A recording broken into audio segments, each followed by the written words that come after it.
Hey, and we back. Hey, lean in. You just stepped into the spot where laughter and quiet don't exist.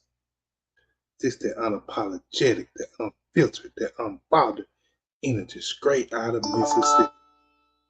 We roast, we rant, we talk that talk, and yeah, you might hurt a few feelings on the way.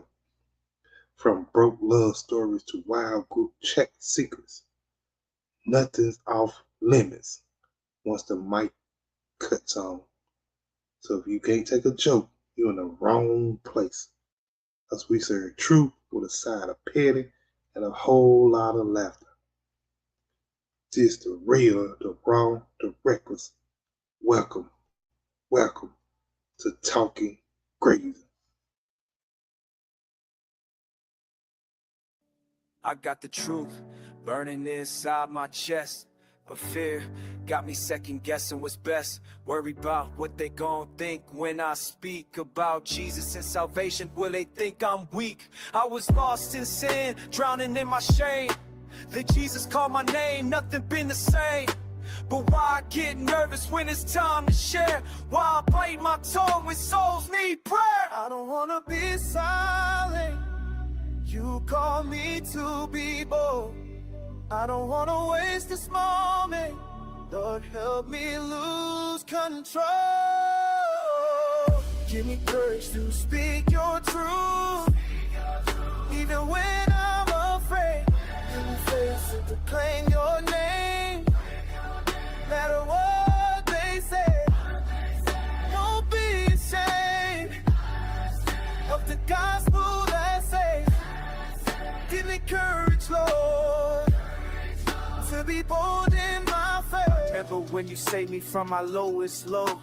Depression had me thinking I should let it go, but you broke through the darkness like the rising dawn. Said, son, you got purpose, got a story to tell. So I keep quiet when people need to hear that Jesus is the answer to their pain and fear. Peter denied you, but you used it still. If you can't use my fear, make me bold like I don't wanna be silent. You call me to be bold.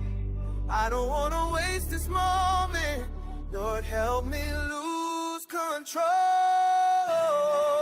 Give me courage to speak your truth, even when I'm afraid. The faith to proclaim your name, no matter what they say.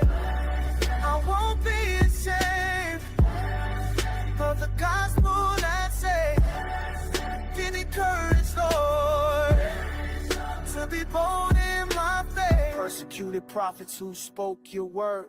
They crucified Jesus, but his voice was heard. If they suffer for truth, who am I to hide? Lord, break these chains, give me Holy Ghost boldness.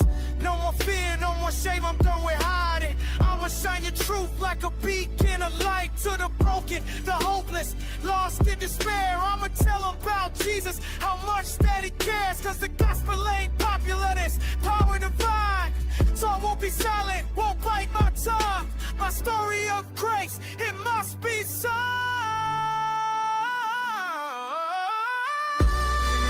Just speak your truth, even when I'm afraid. Proclaim your name, I won't be ashamed. I won't be ashamed of the gospel that saves. Give me courage, Lord, to be bold in my faith.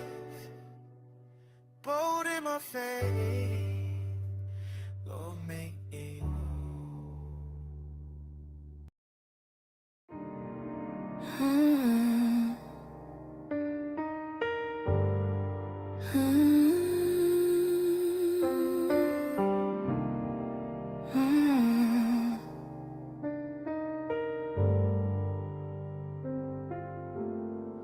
You called me close, said just lay right here. But my skin flared up and you weren't near. I said I'm healing, you said you'll be fine. But love don't ignore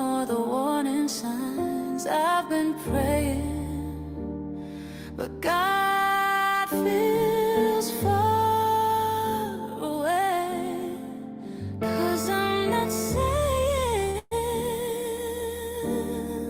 what I feel, and that's where my heart starts to break. I just need something that's real. If I run, would you chase me?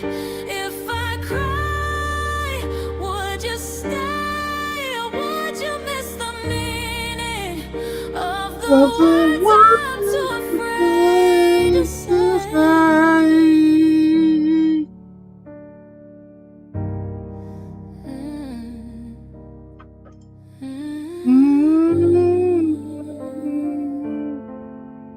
You pulled me in like it meant no harm, but the cat's made fire on my arms. I said I'm fragile. You just exhale like my warning was a wind that failed. I've been reaching, but love slips through my hands like I'm just sinking.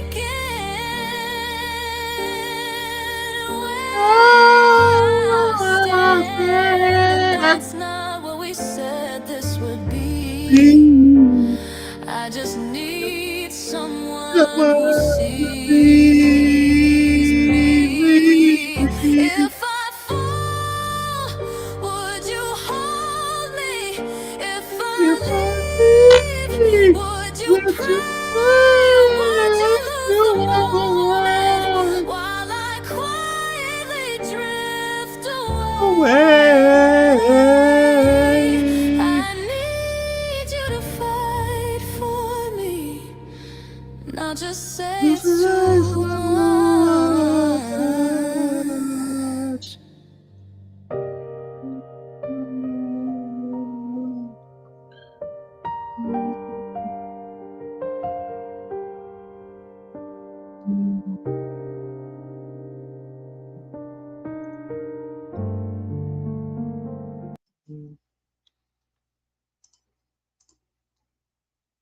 Yo, what's good, fam?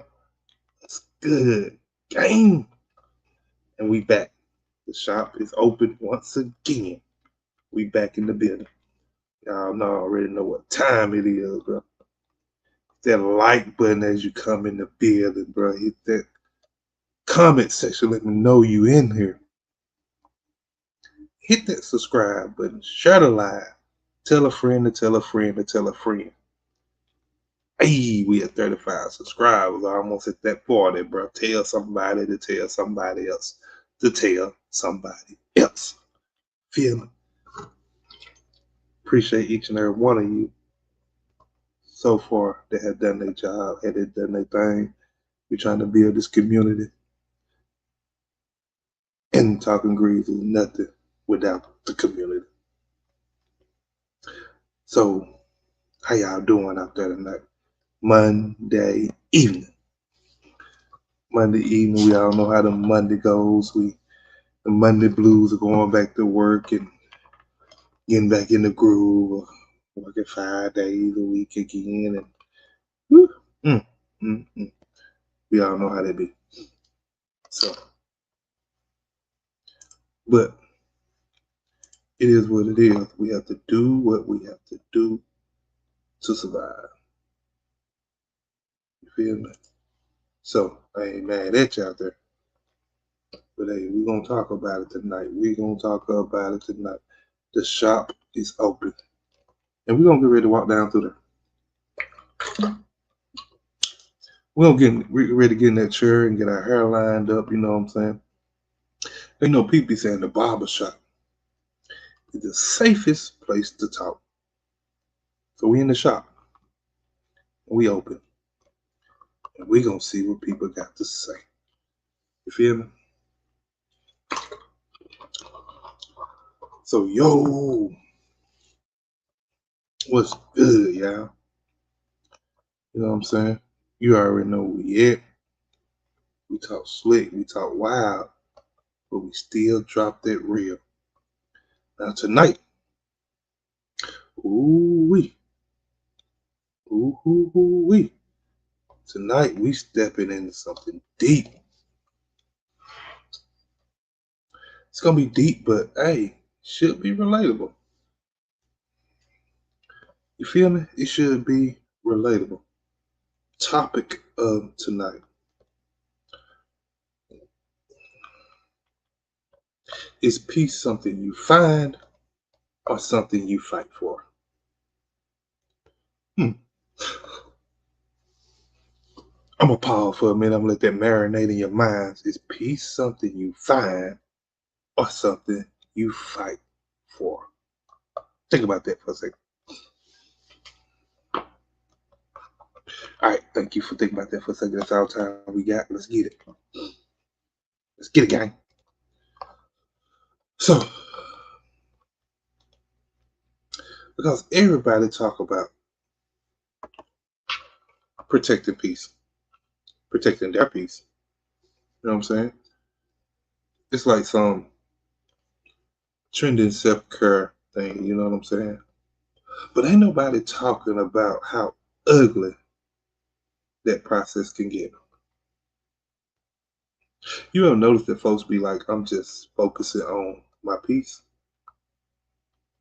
but then half of the time they gotta block 10 people, they gotta quit their job, they gotta move out their girlfriend house, you know, they gotta delete the group chat, social media, and all that, and they still can't sleep at night.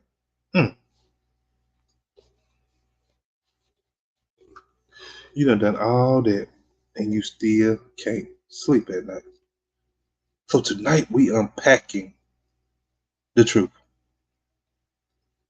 Is peace something you stumble upon, you know, like a lucky charm, like a four-leaf clover, you know what I'm saying? You can stumble upon them. You know, they ain't always out there every time. You can stumble upon a four-leaf clover. Is peace something you stumble upon? Or is it like a boxing match between you, your habits, your people, and your demons? Is that what we're gonna say? Mm, mm, mm. Ponder, mind, ponder.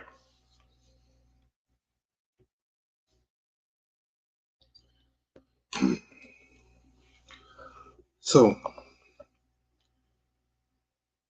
but listen, growing up, peace wasn't a part of my vocabulary. You know what I'm saying? You wanted peace. You know, when I was growing up, your peace was you better turn the TV down and stop all that noise. You know, peace was survival when I was growing up. Peace was getting through the day without drama. You know what I'm saying? You going to school without getting into a fight. You know what I'm saying? You going to school without your girlfriend being mad at you. You know what I'm saying? You being able to ride the bus to school and they don't get on to you for not sitting down. You know, you don't get suspended from school or ISS. You see what I'm saying? Like that was peace then, you know. But now we older. Now we're older. And peace looks like boundaries, therapy, prayer, a block button. And now I ain't fooling with you. I ain't talking to you no more. That's what peace looks like now that we older. You ever notice every time you start protecting your peace, somebody say you changing. Could it be that I'm just growing? Could it be that I'm just seeing that you're not what I need? Could it be that I'm separating myself from mess?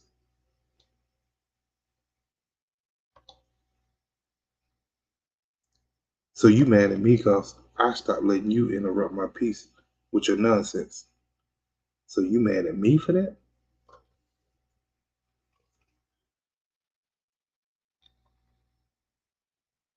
So is peace something we stumble upon, or is it something we fight for? Now let's talk about the relationship portion of it for a minute. Some of y'all are here fighting for peace, and the whole time you laying right next to the problem. Every day you saying, I just want peace. But every night you argue with somebody who don't even like you like that. Sometimes peace ain't something you find. It's something you gotta pack up and go get. Sometimes. You feel me? Like sometimes you gotta pack up and go get that if you want that. Like you decide to move or not, that's up to you.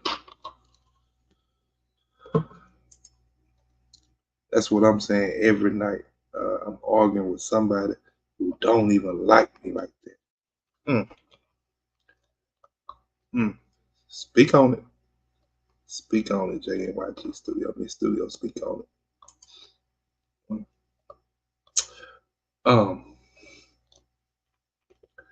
Think about it like this. Hey, thank you for tapping in, Miss Studio. Think about it like this. Peace used to mean silence, you know. It used to mean silence. Now peace means control. Control over how you react. Control over who gets the access. Control over what energy you allow in. Because we being real. Peace don't mean the world stop acting crazy. It just means you stop letting it control your mood. That's all it means. You come to a conclusion or a decision to where you don't let it control your mood. Supreme Cloud, yo, appreciate you, Bob, for tapping in. Appreciate you for tapping in. You know what I'm saying? Like, you ever met someone who just radiates peace? Like, nothing phases them. You know what I'm saying? Like, they get cursed out, they lose their job, like, their car break down, like, and they be like, it's all good, God got me. You know? And at that point, you can't help but to sit back and admire that person. Because you can go through all that and you say, God got you. But I also be wondering what bills they're not paying that allow that kind of peace. You know what I'm saying? Like, just being real. Like, sometimes I think about that, you know. When you see someone who goes through some trials and tribulations and they still got that smile and that happiness about themselves and they're standing firm on God got me. You know what I'm saying? That ain't peace. I don't know what it is. That ain't peace. I don't know what it is. Just got to remain unbothered. That's what I'm talking about. Supreme Power. Got to remain unbothered. That ain't real peace. I don't know what it is. Like, for real. Like, cause real life. I mean, real life. Sometimes peace gotta be fought for. Cause sometimes I fight. I ain't even gonna lie. Like, sometimes I fight for that peace. Like, you gotta fight anxiety. You gotta fight expectations. You gotta fight social media sometimes. You gotta fight fake people. You know what I'm saying? Like,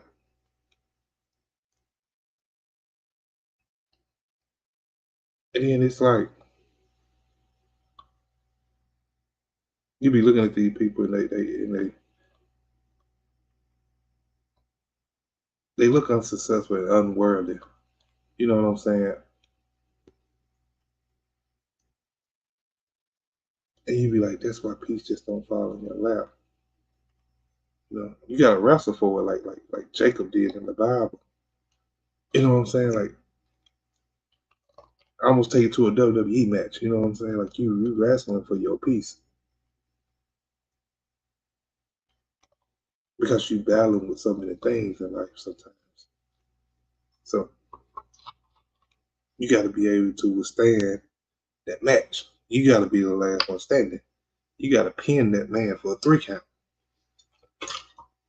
or you got to pin that habit, or that trial or that tribulation that you're going through for that moment. Now let me tell you something.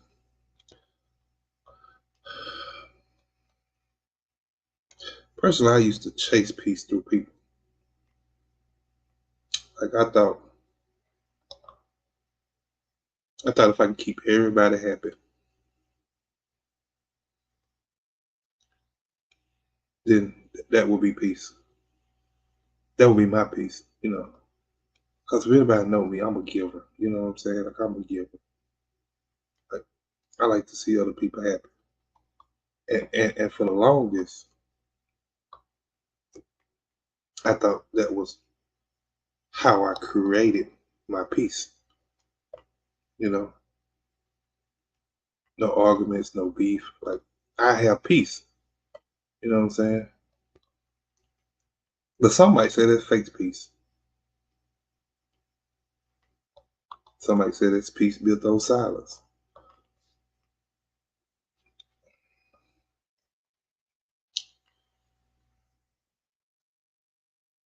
I mean, long as I be like, you know, for my peace, I'd be like, long as you say you're okay, I'm okay. You know what I'm saying? Until I realized I was drowning myself trying to save people who ain't even looking for a lifeguard.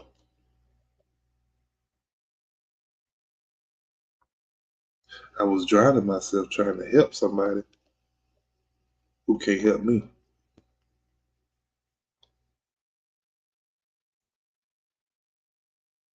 We just talking about it. I'm just getting a little deep with it. You feel me? Like this is real life situations. You know what I'm saying? Like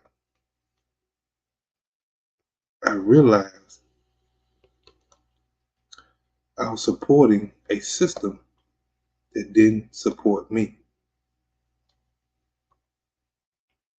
You see what I'm saying? Like I'm a giver naturally. Hard to break. Hard to say no to a person. It's hard for me. Anybody that know me, it's hard for me to say no to you if you ask me for something.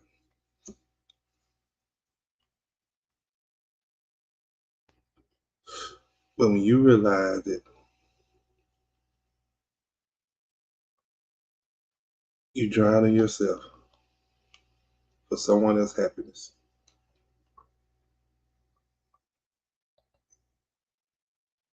then you hinder your peace. Peace ain't people pleasing. You know what I'm saying? It's when you can sit alone on a Friday night, no music, no phone, no distractions, and still smile.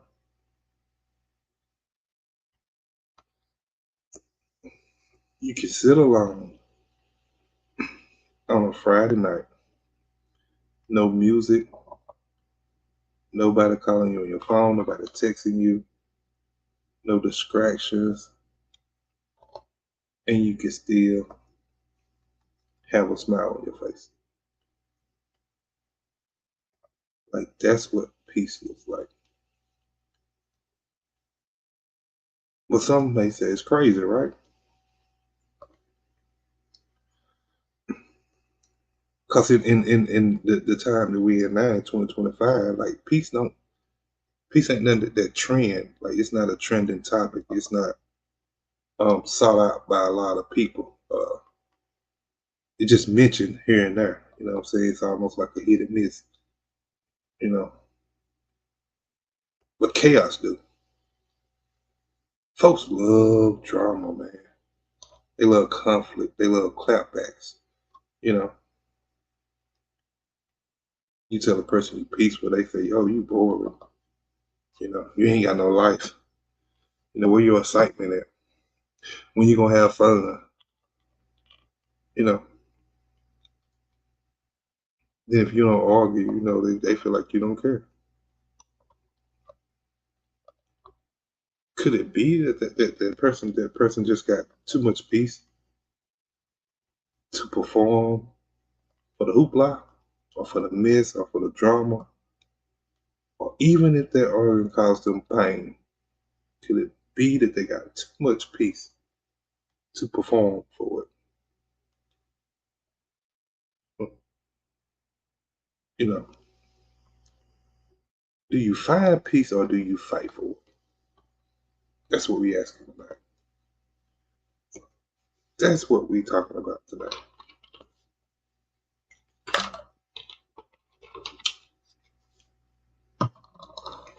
Now, and see, sometimes a lot of this stuff I can talk about because I'm talking about myself. You feel me? It ain't me pinpointing you guys, ladies. A lot of this is me that I can talk about because I'm me and I know what me do. That's why I can speak on it. So we're gonna go to the fellas right quick. You feel me? Because a lot of fellas talk about peace too. We do. We do. But how many of us out there hide behind that them two words, I'm good?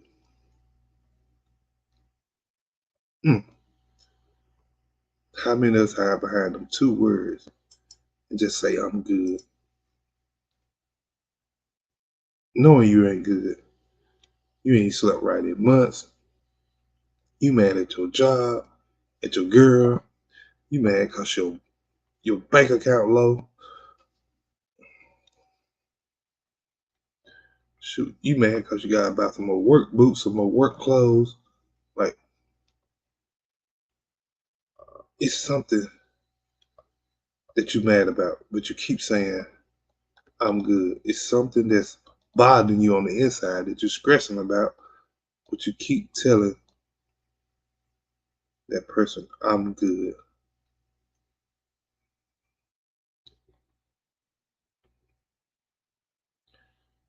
You have to find peace before your heart find a reason to stop, because stress will kill. Whether we believe it or not, bro, stress will kill. It'll take us out of here if we continue to let it be bottled up inside. But ladies too, we ain't just y'all ain't exempt from nothing. I don't exempt y'all from nothing now. Y'all say I'm at peace, but really y'all just tired, you know.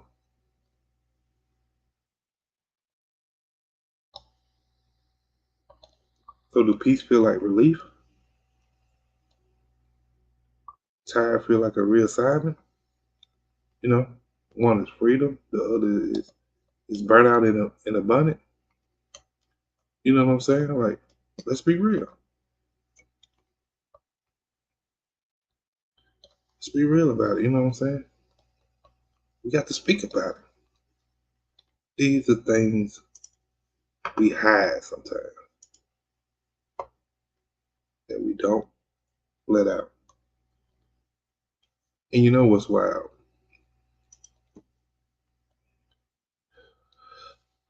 Peace used to be something folks thought you could only get when life calmed down. You know what I'm saying? But do life ever calm down?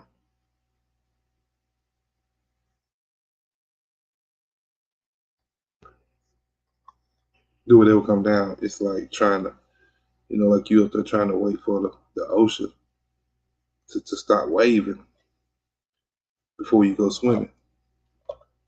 You know, but no, you gotta learn how to float while it's moving. You feel what I'm saying? Sometimes you gotta ride the waves. That's why I said peace ain't found.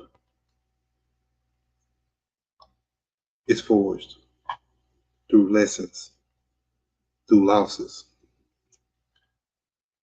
and letting go of some things.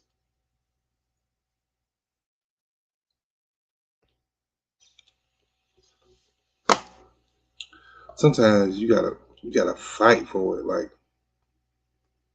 like you fight for it.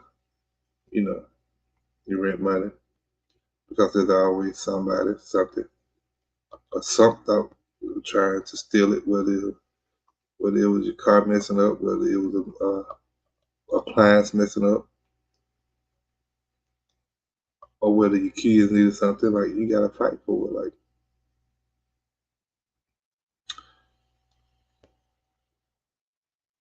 so, it's almost like, and think about it, it's consistent. When you things start hitting you, it's like one thing hit you there, a couple weeks later something else hit you, then a couple weeks later something else hit you, and it's almost becomes like a pattern. Like you already know when I get to here, bam, something gonna happen. When I get to here, something else gonna happen. Like it's consistent. Some may say, oh shoot. Some may say peace is like you're at war with peace most of the time.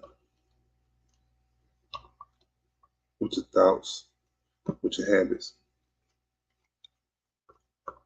Sometimes with the people you deal with. You know, you might be at war with them. You ever had to fight your own thoughts for peace? Like your body chilling, but your mind steady talking. Like that's the real battle.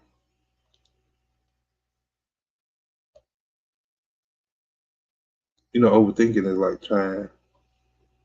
trying to solve a math problem that ain't even got an answer to it. You know what I'm saying? And we all do it. We all do it. You all think about sometimes, what if they don't like me? What if I fail? You know, what if I should have said something different? What if I should have done something different? Should I have done this or done that? And it's almost like, stop, what if it? You know what I'm saying? Or you pushing your piece away with the what if it? Sometimes you just gotta say, hey, so what? Sometimes you just gotta say, so what? It happened. It is what it is. I'm at peace with it. Let's move on. Sometimes you gotta say that.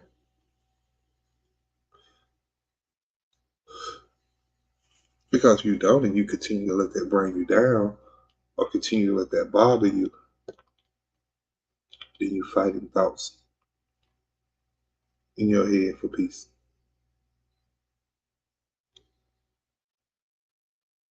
They talking about you. So what? What they gonna change? What they gonna do? It ain't gonna stop your bills from getting paid. It ain't gonna stop you from living or breathing. You know what I'm saying? You lost your job. So what? There's another job out here. There's other places that's hiring. That job wasn't the only one that'll hire you and pay you money. So what? Your ex moved on. So what? Who cares? You didn't want her back anyway. You shouldn't have wanted her back. It's the whole reason why she your ex. So what? Move on. You know what I'm saying? Go on about your business. Get on, get out. That's it. That's all, folks. That's it. That's all. You feel me? Like, God still got you. Peace is still possible in that moment. It's still possible. And then there's social peace.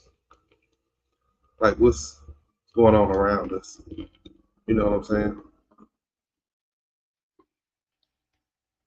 You ain't at peace when you get a notification or a notice on your door that the rent or the mortgage is going up.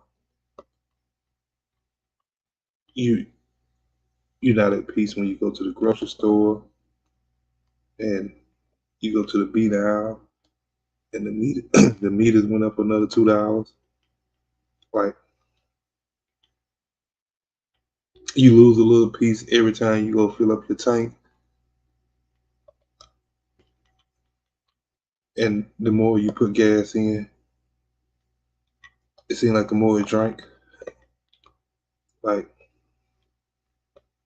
now your gas bill go from $40 a week to $60 to $80 to $100 a week. But still, you gotta fight to keep joy in your world. You gotta fight to keep joy in your world. Because we're living in a world designed to drain you. The way it is now, it's designed to drain you.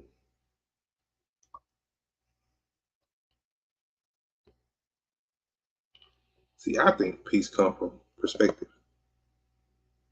The problem ain't always what's happening. It's sometimes about how you view it. You could be broke, but peaceful. You could be broke, but peaceful. Because think about it.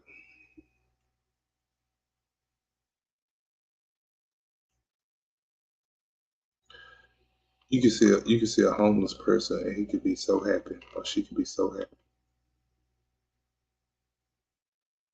Even though they know they're homeless. They'll still have a smile on their face, they'll still greet you better than some of these people that got everything they want.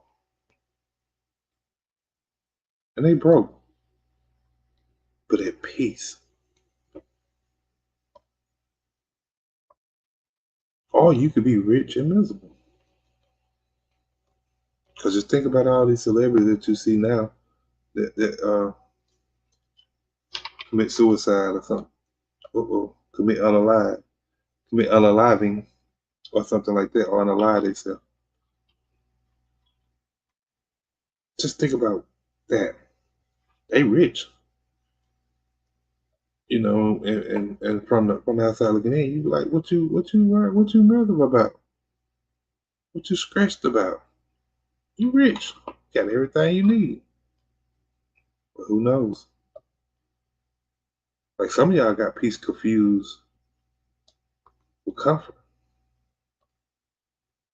Comfort is temporary. It's temporary. It's only gonna stay around for a brief moment. But that peace is eternal. It's real when you get peace. Now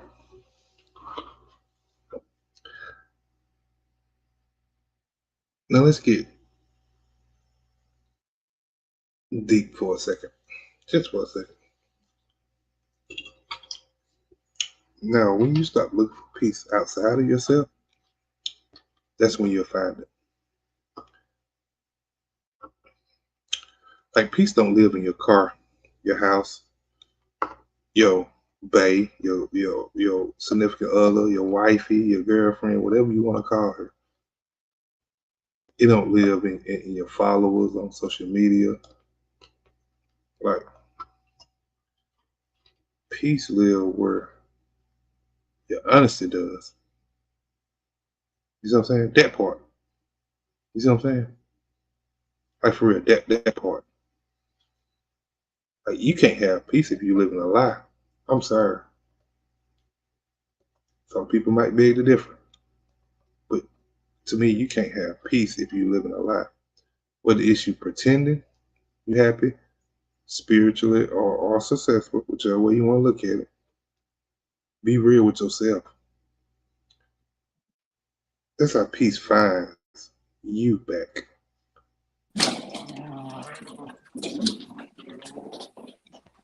Hey, hey, hey, hey, hey, hey. That was a close Tap one. in. Hey, how are Whoa. you? Hey, I'm good. How are you? You okay? He said that was a close one. You okay? Oh, I was just serenading to the walls in my house very loudly. Oh, okay. Hey, ain't no wrong with that. You know how a You song want gets to stuck yell? in your head and Yeah, you you want to make it want to serenade us leave? real quick? Oh, I'm sorry. serenade us real quick.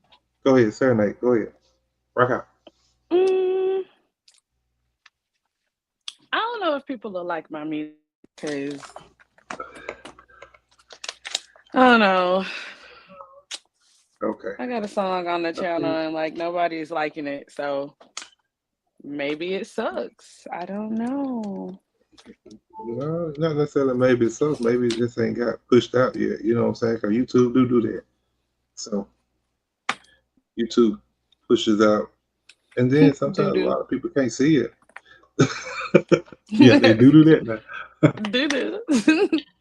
I'm They do sorry. that. Sorry. I'm a kindergartner. That's Oh funny. no, you fine. You fine. So, But yeah, like I since you find my peace in Jesus. Like that's how okay. you find your peace. Okay. So you find that peace either way, alone or with somebody through Jesus? Well, Jesus is somebody to me, so I don't know what you mean. Shut the- That hurt so bad. Oh, did No, it I'll just hurt ask. I'm just asking. Yeah, it did. I when don't I know if you fed from headphones. heaven? I got the wrong. Okay, okay. Right into my arms then. Okay, all right then. Look at it.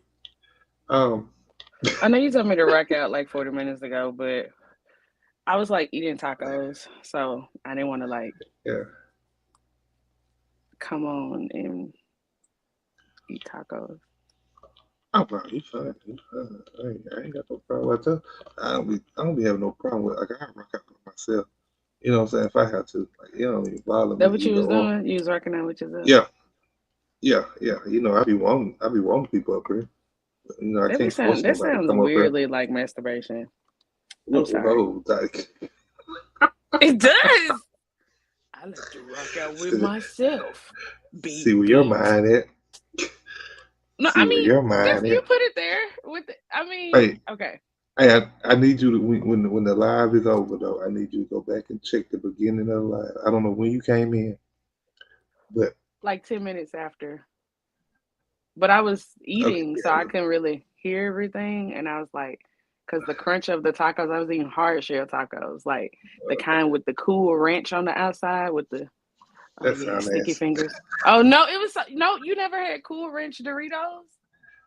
Oh, Cool Ranch Dorito. Okay, yeah, okay, Yeah, I it get. tastes I'm just thinking, like that. I'm thinking The about like taco, some salad dressing or something. no, the whole taco tastes like Cool Ranch dressing. I mean, not dressing. You got me saying dressing. Cool Ranch Doritos, like the chips.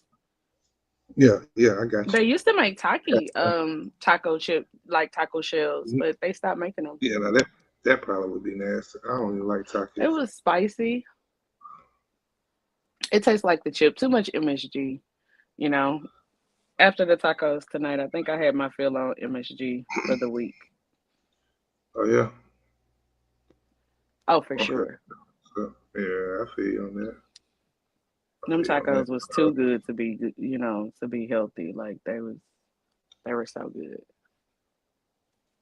Mm. Yeah, so I didn't hear what you're referring to because of the crunch sound that I was. Yeah, I need you to go back and watch that after the live because I did play your song and I was serenade your song with you in unison. So I need you to go and see how I done. See that I do No, good. man. Yeah, you know. Thank you. I really appreciate that. Oh yeah. Oh yeah, no problem. No problem. We support over here. You know Oh, what I'm okay. Do saying? I have a fan? That's- Oh yeah, Okay. yeah, yeah. Keep putting it out. That's the wrong Keep putting answer. it You're out. supposed to be like, nah, We're, I'm a whole air we're gonna conditioner. we're gonna have I guess I ain't thinking about that. Mom jokes. Anyway, Yeah, um, see. But yeah, no, keep putting it out there for real. Keep putting it out there. thank you. Cause sometimes all it takes is one. You know what I'm saying? Well, And I wrote an there you go. album, but like, I don't, I don't know. Like, the internet is new for me, so Yeah, I'm gonna be for real now. If I would have wrote an album, it's just me. I would take at least the top. How many songs did you write on there? um, I did one EP, and then I have like 8 tracks. I would take at least three of them and use them as teasers for the whole album. You know what I'm saying? I mean, some good music in there. I like it. But I mean, that's not to say that everybody else like it. So it's been like 10 years of me creating stuff, like Yeah. writing books and writing like scripts and stuff like that, just everything, right? Creating Mhm. things. And then I realized like I'm doing exactly what the people told me not to do, right? Because like when I used to be a CNA, I worked in restorative care and I would sit with people like recovering or sometimes like, their end of days. And they would say, like, we're the place where the most talent is. And I was like, no, where is it? And like a lot of different people, like I had at least 4 different people tell me, like, that place is the cemetery, right? The gravesite. Because like so much potential dies there, you know? And oh, I'm sorry, is laid to rest there. And I was saying to Yeah. myself, like, I don't want to be like that. I don't want to like take all of the creativity with me when I go. I wanna I wanna, share it with people because what if they like it too? Right. So I'm on this journey to be like my more authentic self. Thank you for coming to my TED Talk. Cause you really don't know. Cause I feel like now, and this is just me. I could be wrong, but I feel like there is a lane for everyone. You know what I'm saying? But how would you know there's a lane for you if you don't put it out there? And that's true. That's true. I agree with that. I wouldn't know, to answer your question. I wouldn't Right. because like, and then plus that's really not why I'm doing it. Like I'm really doing it because the Bible says cowards can't inherit the kingdom of God. So I don't want to be a coward. You know what I'm saying? And that's all it is fear, right? Cowardice. Yeah. Yeah. Like, oh, Yeah. I'm Fear afraid the of the unknown. backlash. Yeah. Afraid of Mhm. like people being mean and nasty. And like I can snap back, but it'll be crass. It won't be graceful. Like I'm still working on it. So I don't Yeah. I'm not trying to hurt anybody. You know You what I trying to hurt mean? somebody. Yeah, I know what you mean. Nobody's feelings because Yeah. my words can be sharp when I get upset. And I done had a couple of threats in my day. But that's all they were. Yeah. They ain't really we know about how that. to back up what we know how to back up what we say. So Yeah. We thugs. I don't know about all that now. Oh, my bad. My bad. It's a thug. Oh, you thug. You know, I'm so, just saying I love me too much to allow somebody else to hurt me. You feel what I'm saying? Like yeah. Do you love me? Because I love me. I don't know if that's the right song. You know,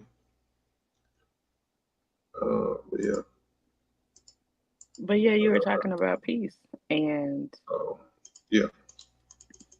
I just kind of hopped on to talk about the tacos. That's all. What? I'm joking. So the tacos were that good?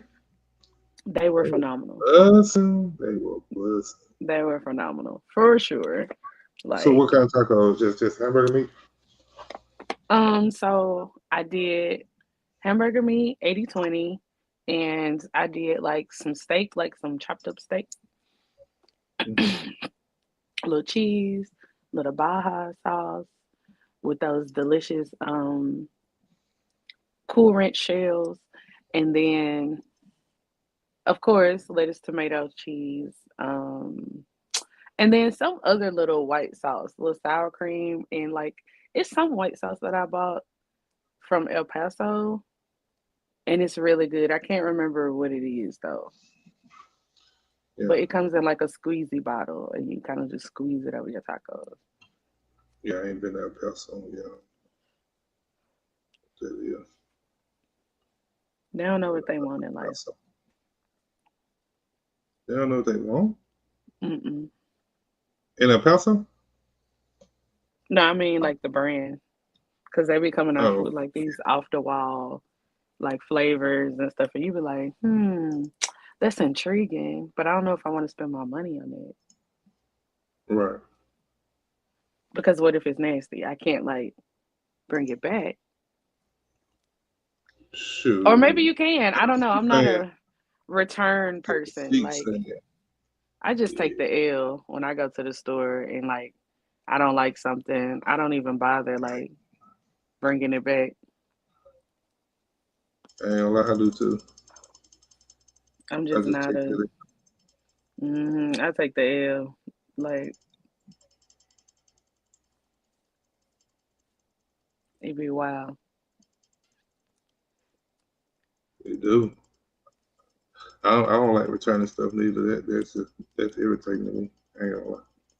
Yeah, like I had bought some Apple AirPod bags, and they were like $800, Oh, and they worked for like 9 months, and then they like stopped working, but I had a warranty, so it took me 4 months to be like every time I was like, oh, I need these for the gym, that's why I got these.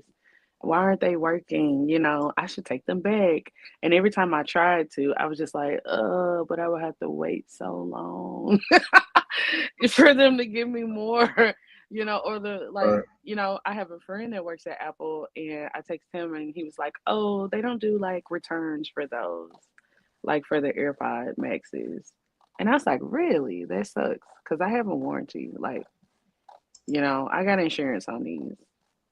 He was just like, oh, well, you can call customer service and see what they can do.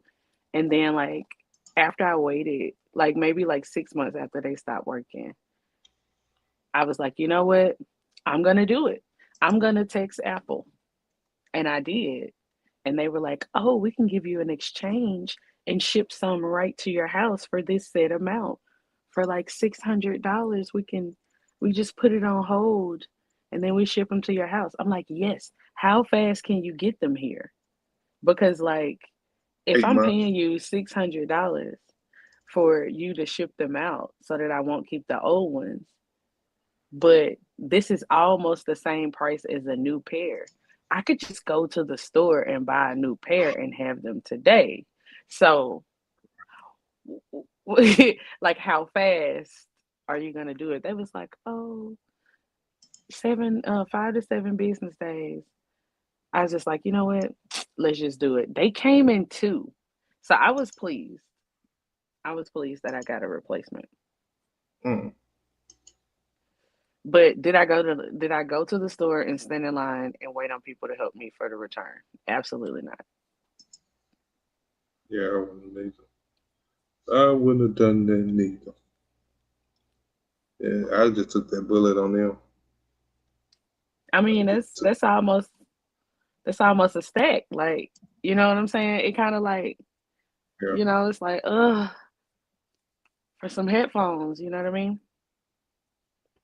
But Yeah, I I needed know some new exactly ones what you mean. because I was gonna switch to Sony. Like Yeah, come on over. people keep saying Sony is really good, Yeah, and anything better than Apple. well, I don't know now. I only fool with Apple and Skull Candy as far as like electronics, and they're both like great quality. Skull, So yeah, Skull Candy is pretty good. I ain't gonna lie. I still Skull got my Candy, first Skull Candies. Like every Skull good stuff. Candies I ever bought, I still have them. Like I just wear them until they break and never throw them away. Mm. Yeah, I fool Skull Candy now. For real. It's a great brand. The long way. Yeah. If this was my channel, For I'd be like, sponsor us, Skull Candy. real. I need them. I need them to. Shit, I wouldn't be mad at them at all. Tell you. Closed mouth don't get fed. Like, where y'all is, school? Cold mouth don't get fed, huh? Mm, Mm. Why you say it like that? guess not. I guess not. I don't know. I think my mind went to your tacos because you talking about the tacos. That's where my mind went. I don't know. That's the only reason I Okay, said it like that. you got I'm yourself. That was sorry. good. That was a good comeback. For what? I don't know what you're talking about. What you talking about? What you talking about? Do you love God? Yes, I love God. Yeah, but no, we just talking about peace. Like just trying to understand, you know what I'm saying? Like sometimes peace is confusing, you know what I'm saying? Sometimes people get confused because they want it to be or they want it, you know what I'm saying? But then sometimes you don't know how to get it, or you don't know how to seek it, or you don't understand it. You know, because some people call ain't it, but for myself, for the longest, I live peace through other people. You know what I'm saying? What? Like How do you that get peace vicariously through someone else? Like that don't. How does because that work? I thought, and this is me being immature to the peace. Um, excuse me. I thought if I gave enough and seen other people happy, then that would in turn give me peace inside. You know, so just me being honest, I mean, that I've lived that through, uh, trying to live it through other people. Then, you know, after a while, you realize that ain't how it go. It's really selfish. But yeah. What's selfish? Oh, I'm gonna do something for you for my selfish gain of peace. Like, How is it selfish though if I'm giving to you? you're giving expecting something in return though. Like the No, act of giving, like, yeah, you want to return on peace because you live but it not. vicariously through other people. You just said that. Yeah, but I'm not looking for an individual return from you. Like at that Well, point, the I would be return, giving you the peace, right? but at that point, the return is internal. You know what I'm saying? It don't matter how is if it's physical or internal or imaginary or invisible, like it's still a return. Okay. Do you get what I'm saying? Yeah, I can understand what you're saying. Yeah, I can understand that a little bit. So you've always understood uh, the dynamics of peace. Always? Absolutely not. Like Yeah. we all were babies and we all were born into this world knowing absolutely nothing. So no, I haven't. Okay. That's what's up. I'm just trying to make sure, you know what I'm saying? You know, because some people be acting like they've understood this stuff from the jump, you know what I'm saying? Like, Well, it's not hard to understand. Like the book could tell you how to get peace. So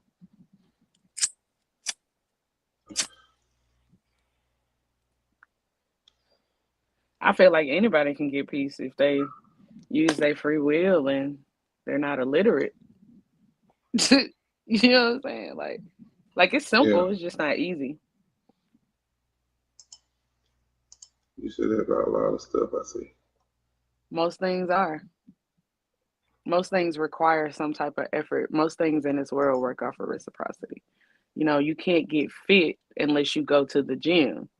You know what I'm saying? You can't eat right unless you plan to eat right. You know what I'm saying? Or put forth some effort to eat right.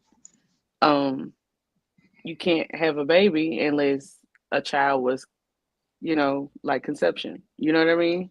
Happens. Hmm. Like most things are reciprocity. Like if you do this thing, then that thing will happen. A lot of things in this world don't just appear out of thin air. Like as a matter of fact, I can't think of one thing that kind of appears out of thin air. Like you kind of action yields consequences, whether they're good or bad consequences, and you have to do things for things to happen. Like that's physics. It's how things are. Mm. And so you have to exert some amount of effort, you know, Right. because I mean, even when it seems like you're not exerting effort, you know, you're still making a choice in some way because not making a choice is still making a choice. Or choosing not to do something is still, you know what I mean? Yeah. So in that way, like there are only like a few things that you could do anyway because time moves linear in this plane. So I just feel like, some people want to exert the effort and do things and other people don't. And then, I feel like everybody does something, right? They have to. It's almost a must. But I don't necessarily agree with needing someone else to feel peace because I feel like that's turning that person into your personal emotional life support. And I don't feel like that's love. I feel like that's dependency. Yeah. Like peace is supposed to flow from within you, not through somebody else. Because like the moment that person leaves, your peace goes too. And that's not like a balance. In a way, it's bondage, right? Right. So like when you're talking about two people, like the whole people bring peace, like you say, to the table, not one person carrying it for both people.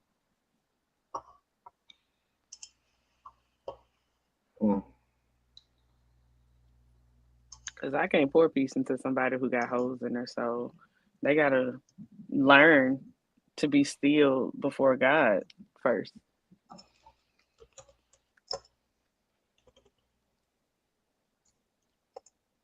Yeah. I can understand that.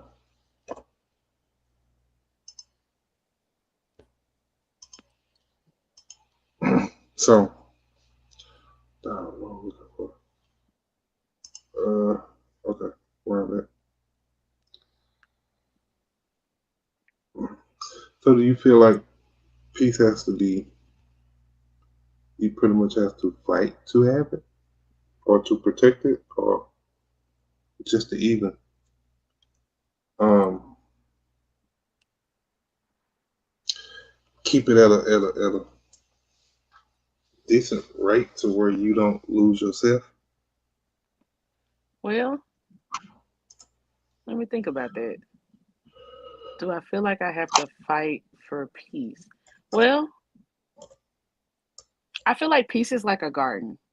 If you don't fight for it, well, I'm gonna say it like this. Like you don't fight for it, you protect it, right? So like if you're always fighting to have peace, I feel like that means chaos still got a lease on you. And I don't think real peace means life is quiet. It means that your spirit stays still even when everything else is shaking. I don't think that you have to fight for it. You just gotta like guard it. The Bible says in Philippians like 4 and 7, like the peace of God which passes all understanding will guard your hearts and mind through Christ Jesus. So I don't fight for peace. I posted up like a guard at the gate, and nothing enters unless it's sent by God. Like that's how I do it. So I mean, I feel like if you gotta fight for peace every day, that's survival. Like that's not you fighting for peace, you surviving. And why would I Right. do that when the Lord already told me I can lay my burdens on him? Like why am I taking unnecessary warfare? Like that's dumb. That ain't gonna do nothing but give me wrinkles and make me fat, stress me out, kill me quicker. I mean, unalive me quicker. You know, high blood pressure and such. You know what I mean? Yeah. High cortisone levels. So why would I do that? It don't make Mhm. sense to me. No. If I find myself fighting for peace, then maybe Maybe what? it's I need to huh? Maybe what? I I'm was gonna sorry. say Maybe. maybe I need to lay it on the throne, whatever I'm fighting to keep said peace.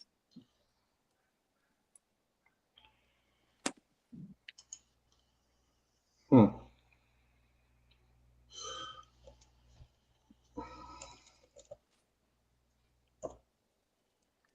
Do you get what I mean? Or Yeah, I understand what you're saying. because I feel like if you're protecting it, it's not something you got to keep swinging for every day. You're always like, No. if you're always fighting for it, then it means that something in your environment still has access. Like there's Hmm. no gate protecting you. And it's been my experience, like when you really walk with God, peace stop being something that you chase. It becomes like a resting place for you. Because like I was doing that for a while, you know, I don't wrestle with peace anymore. I learned that like to let God handle it. To let him handle that storm instead of trying to control the weather.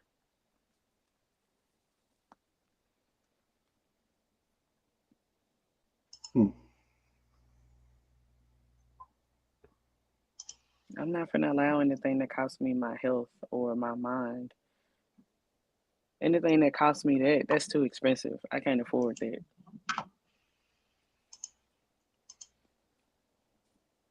I can't afford that. I'd rather be alone than constantly negotiating for calmness. Because I don't got to negotiate with myself. I know me. I've been me my whole life. You know what I'm saying? Yeah, I do know what you're saying every time. I can understand that. It do make sense. The legend 4189. The legend. But yeah, so They said, yo, yeah, so why you put it up on the. I thought I did. Was I I didn't talking put it. when you did it? Yeah, you were talking when I put it up there. I'm sorry. Oh no, you good. You good. I know what you're talking about. So do you feel like it's easy to be real with yourself in situations like that, to where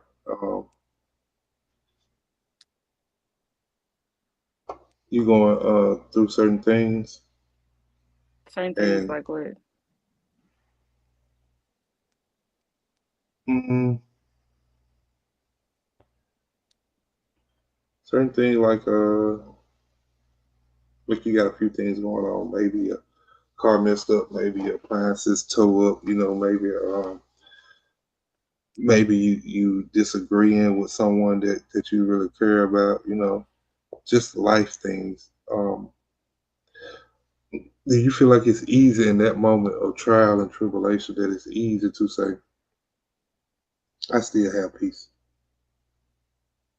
Hmm. Let me think about this because I've done both. Hmm.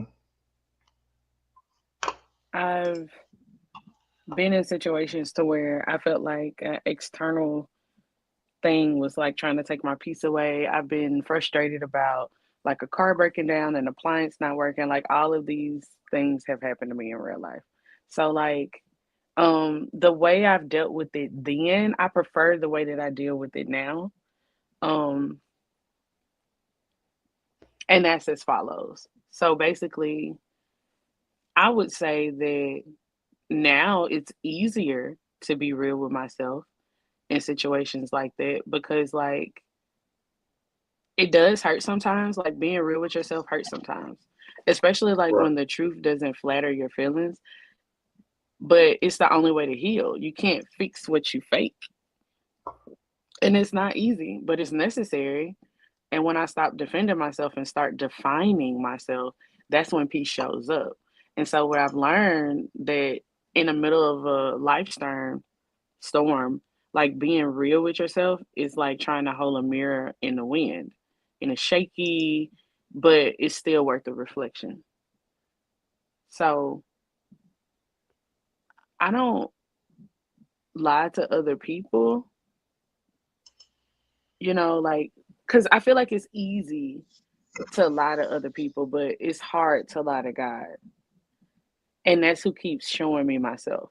So I guess the way that I want to answer your question is like, now I do. Like now it's easier for me to be real with myself in situations. Because like I worked on that part of me for really, really hard. I used to be like a complainer. And we know how God feel about complainers and murmurers. We saw what happened to the Israelites for 40 years. You know what I'm saying? So God really held that mirror up to me. And it was I had to learn that honesty isn't about guilt, it's about growth. And I'd rather face the truth now than to repeat the same test later. So, yeah, babe, I argue with myself in the mirror all the time. And I apologize by the end because both sides of the problem and the solution. And like it is easier to be real with myself in that way. But the most important thing is submitting to Christ. Because once you give that to Him, and He's going to show you where He wants you to grow. And if you look at that as mercy and not God like making you feel bad, if you look at that like, oh, wow, daddy, you didn't have to show me this. You could have let me just gone to hell. You know what I'm saying? But He loved me so much that He showed me the part of me that was displeasing Him so that I could be with Him more to increase our intimacy, right? And so like I take that as an opportunity, like, oh yeah, well let me just hurry up and fix this. Like, what do you want me to do to fix this? Because I don't know how to fix this. And he'll be like, well, just, rest in me. Or, don't worry about like it was one time recently. Um I had $2,000 MacBook and I was hopping off of the patio chair and it was on my lap and I thought I had it, but it slipped out my hand, hit the concrete and broke immediately. I immediately started panicking. I was like, oh, oh, and then I heard a voice from deep within and it said, baby, I'm gonna replace that for you. Don't worry about that. And like 2 days later, I had a new one, like brand spanking, Mm. you know. So like I've learned to trust, like when he says something, he means it. You know what I mean? Yeah. Like that wasn't my experience with God at first because he couldn't show me how much he loved me because I was being disobedient. I wasn't listening. I wasn't reading. I wasn't talking to him. You know, Mm. it was almost like I hated him, right? Because that's what the words say. Like if you follow my, my rules, my laws, then you love me. But if you don't, then you hate me. And it says it very plain and clear in multiple places, right?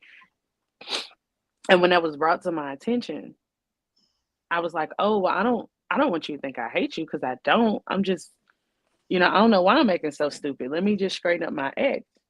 And after a while of me, showing him like that I love him out of obedience, because that's why I'm being obedient, because I love him. Like, then he started like giving me gifts and blessing me and telling me stuff, revelation knowledge, and like helping me out and like giving me these great ideas and telling me all these jokes and stuff like that. So like it became like super intimate because I was obedient. And so when you rest in that, like the peace kind of follows. It's like now I used to hate being by myself. Now I like spend that time with the Lord, and I have a great time, so it's pretty peaceful. It's definitely easier now. When before a car would break down, or like I would have a flat tire in the rain in the middle of the night on the interstate, as a young woman, um, some people will stop if they see you from behind or something, they say, oh, look at that, look what she toting. You know what I'm saying? They'll pull over, they'll be like, girl, what you doing? What you doing with all that out, And it's like, sir, I have on clothes that's covering everything. Like, how do you see that, But their intentions ain't right. But I figured out when you pray about it, when you pray about stuff, like it ain't nothing to worry about, because you kind of have like this God would never fail me. Like all these things that are happening to me is for character building, or it's some type of blessing, right?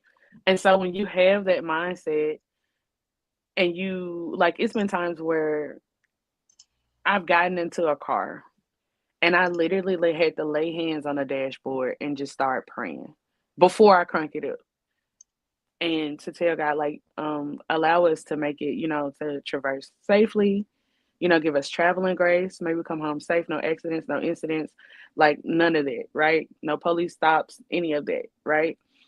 Right. Because this car was like acting up really bad. Like it would just like, it would jerk and like rattle and all this other kind of stuff. Like it was, I mean, it wasn't necessarily a hoopty, but it was one step up from a hoopty. You feel what I'm saying? Like it wasn't, And so I would have to pray. And God carried me through that season. You know what I mean? Like that wasn't nothing but him. Because it's funny how the car would act up more or wouldn't start at all when I didn't pray. But then when I would, everything will be fine. I get to point A and point B, like no shakes, no rattles, no, you know what I mean? So I started to realize, like, bro, prayer is like a awesome tool to have in a tool belt. And then it gave me this peace. You know what I'm saying? And I started to experience the like the Bible say, the peace that passes all understanding, because I could not comprehend it. I couldn't fathom what was going on. I didn't understand how just some words that I spoke from my heart made this physical, like words are like intangible, right? They're in a way abstract, right? And how these things could like affect like something concrete, something tangible, something I could touch in that way. It was mind blowing to me. But here we are, right? We didn't got to point A all the way to Z, right? Z. Mm-hmm.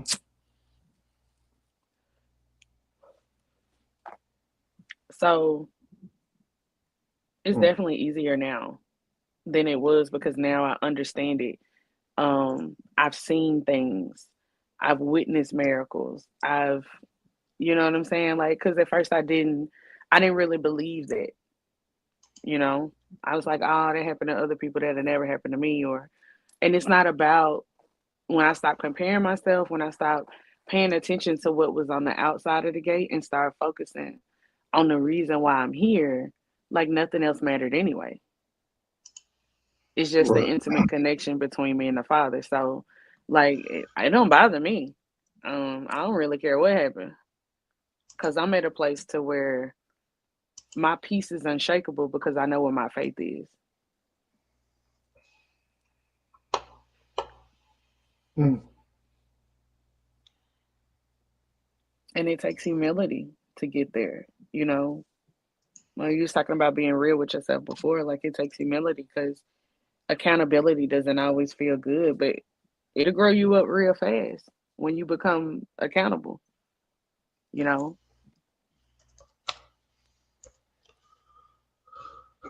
Yeah. and that's how you get Real. that peace. What's the point of lying? You only hurting yourself. You see what I'm saying? Yeah. It ain't gonna do nothing but discourage you more because then you'll be like, well, all of my peers who are have the same degree I have, or at the same age that I am, or at the same stage of life that I am, they're doing so much better than me. They're so much further than me. You know, but that comparison, like that, it'll haunt you. You know what I mean? You can't you can't do that. You gotta like focus on what's important. And then it also depends on what season you in too. Like for me, when I'm grounded, when I'm hurt, not so much. I mean, when I'm grounded, yeah, but when I'm hurt, not so much. Um, then I need space to come back to myself. But it's really a process of going back to God because it's not. It's like how long are you gonna be distracted? You know what I mean? Because to me now, I see those things as distractions from my relationship with Him. And the less I'm distracted, the better life is. Mm. So it's like great, like because He kind of feels that hole of like God fills you all the way up, and I think that's where the peace comes from. You know, like that's why I was saying like it come from within. Yeah. Have you experienced anything like that? Um.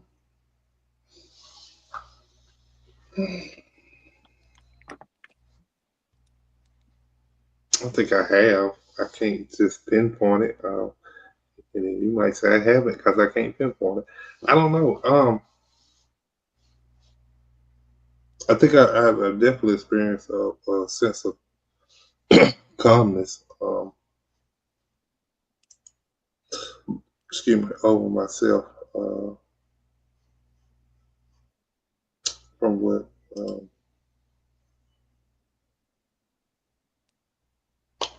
from what it normally wouldn't be. You know what I'm saying? If you follow me, I don't know if you follow me or not. So are you But saying like before you weren't calm and now you have calmness, like more, you're more calm? yeah, yeah, that's what I'm saying. Like a sense of calmness over my body, or a sense of understanding that, like, like I don't have to do all the what ifing. You know what I'm saying? Hmm. Because a lot of time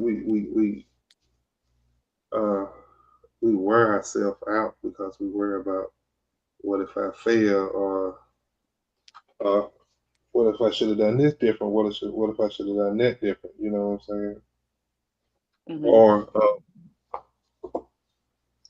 Or what if somebody don't like me? Or you know what I'm saying? All them what ifs.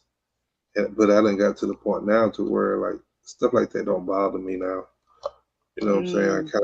kind of got a sense of peace within myself to just be happy with me. You know what I'm saying? Or be at peace with myself. You know? I actually can't relate to that. Because when I was younger, I was like a very competitive child. Um, our parents raised us to be like super competitive. And so like we had to be a straight A student. We had to be like in sports. We had to try to do the very best. So like I have this sense of whatever I do, I give it 1,000%. Like I do it until I can't do it anymore and I give it my entire best effort possible, right? At whatever energy level I'm at. Like I give it the best I can, right? And Right. so I learned it at a very young age, like before double digits. And so like that hasn't really been a thief to come and steal from me, like in that way. Like that thief of comparison. I never really had to.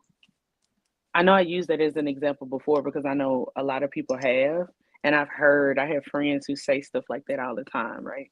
But I never really cared that much. I think my struggles were focused on, am I better than I was yesterday? You know what I mean? Like, can I outdo my own record? And that's why I think like certain things like I hadn't really experienced like jealousy and stuff like that because I'm always focused on, did I do the best that I could do, right? And this is like from childhood. And so I don't think I can relate in that way, but I think I can like sympathize with that Mm. because like failure kind of wasn't an option. Like we would get and my parents was raising us today, they would have CPS called on them, baby. It was borderline child abuse. Okay. Like they were rough. They was rough on us. It was very strict. It was very strict, very militant. And so like Wow. that wasn't really an option for us. Like, you do this thing and you do it the best that you can. You know what I'm saying? So it wasn't a what do I do if I fail? You know, it was like it was an expectation to succeed. I guess that's a better way to put it. And so we looked at it from a different lens. It's like, oh, so when I do this thing, am I going to be first place or second place? I would want to be first place. But if I get second place, then I'm going to do it again next year and see if I could get first place to beat my old record. Like there was never, oh, I'm afraid to do this thing because I might fail until like,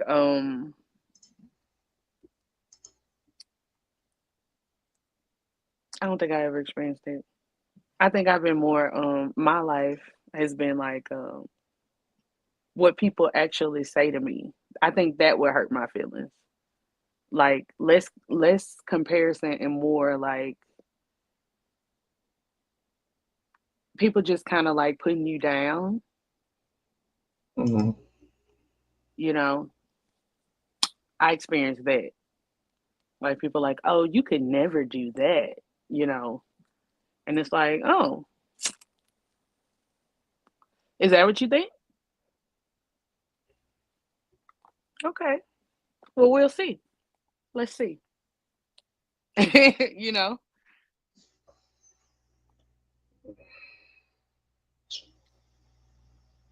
But that makes sense. Like calm usually hits when you finally stop trying to control the outcome. And that's kind of like a sunrise piece you talked about. Like it's clarity, not comfort. And you realize like you don't have to fix everything. You just have to stand in what's true. Right. That's the whole thing about it. Um, Being able to understand how to stand in the peace. You know what I'm saying? Yeah, Because and that calm doesn't always come easy, huh? oh no, you don't. No, it don't come easy at all. Because even if you say, okay, I'm a peaceful person, I have peace, I understand what peace means. You're still gonna be very well tested with habits, with people, with demons. You know what I'm saying? Like so, even with your mind itself, you still gonna be very well tested. So being able to stand in the midst of it and remain calm and remain steadfast and not what's what I'm looking for, not not be moved. I say it that way, or not resort um to anger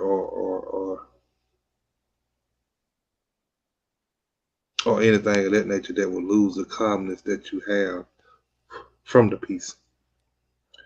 Like, so, I mean, I commend anybody that can have that peace and understand it and remain in it for a very long duration of time. You know what I'm saying? Like my hat Mhm. go off because everybody ain't got it. You know what I'm saying? What do you mean? Everybody ain't got that ability to. Well, I mean, everybody might have it, but everybody ain't there yet to where they can have that peace and go through drama and still uh, keep themselves where they need to be. You know what I'm saying? So, I don't. Well, I don't feel sorry for them What because, up? like I said earlier, um, I feel like that's a choice because I had to make a choice to, you know, it was like I wanted peace so bad. I was willing to do literally anything, you know? And so I started searching. And then when I ran across Jesus, I was like, oh, this works. And then when I realized what Jesus did, I was like, oh, he didn't even have to do that, you know? So I feel like when people get fed up enough, just like they say with like women who stay in a bad relationship, like when she get fed up enough, she'll leave, right? You ever heard that? Like she ain't Oh yeah, tired yet because she ain't left. yeah. I feel like in a lot of situations, that's how people are. Like I don't feel like they tired yet because if they were, they would like do whatever it took to get the thing, right? Mm-hmm.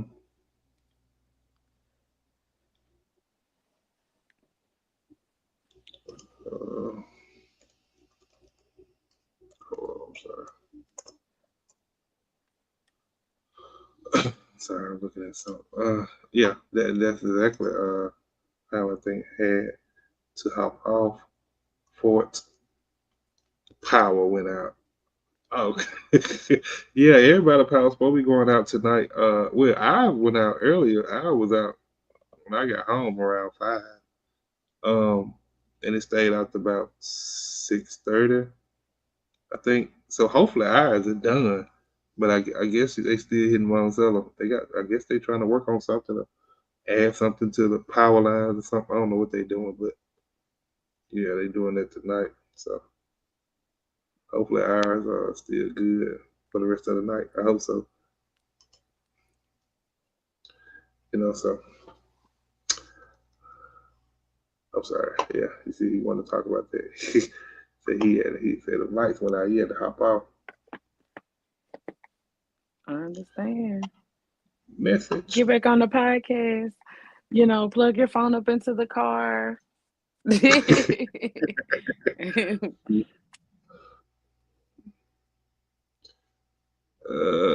me see some. What I'm finna do? I'm finna do something. Because it has been Okay. raining a lot. Yeah. It's trying to be fall. The weather trying to tell us that it want to be fall. No power. Can't get correct lightings for the pics. What Pixie talking about? Don't tell me. What he talking? Who is that? Hey, that's Zach Daniels. I guess that's what he talking about. Nah, Goblin Thunder said there was Nighthawk. Tooties.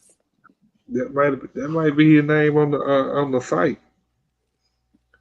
Oh. Oh, there's Tooties in the comments then?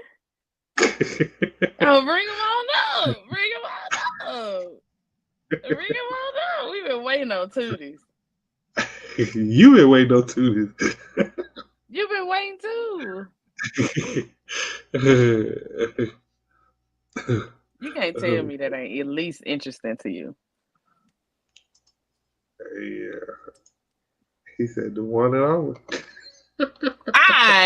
Okay. Come on to the stage. We was talking about you last night. When you come onto the stage, we're gonna tell you what we was talking about. But you gotta come up though. I'm talking about it's wild. You want to hear this story. Somebody else is trying to be you. It's crazy story, bro. You gotta come up. Am I lying? I'm not lying though. Nah, he not lying. Yeah, he said the one and only. The one and only. We've been waiting. It's been a long time coming. Long time coming for the change. It's gotta come. Ooh, yeah. So, quick question. What role do you think forgiveness play in peace? What role do I play that? What? What role do you think forgiveness play in peace? Forgiveness. Or do you think Forgiveness. it play a role at all? Well, I would think so. Because how can I say this? Like, I'm trying to see how I want to answer this question. Because like it's so many different ways I could go with this. I guess I'm just gonna keep it simple. I think that forgiveness is like a gatekeeper of peace. Like, I don't think that you can walk in peace while holding people hostage in your heart because the person you're really locking up is yourself. Peace won't live where bitterness pays rent. You gotta you gotta forgive because the forgiveness is for you. It's not necessarily for that person. Like you don't Okay. forgive people because they deserve it. You forgive them because you deserve peace. And forgiveness is the release that lets your soul breathe again. So I think it's very important.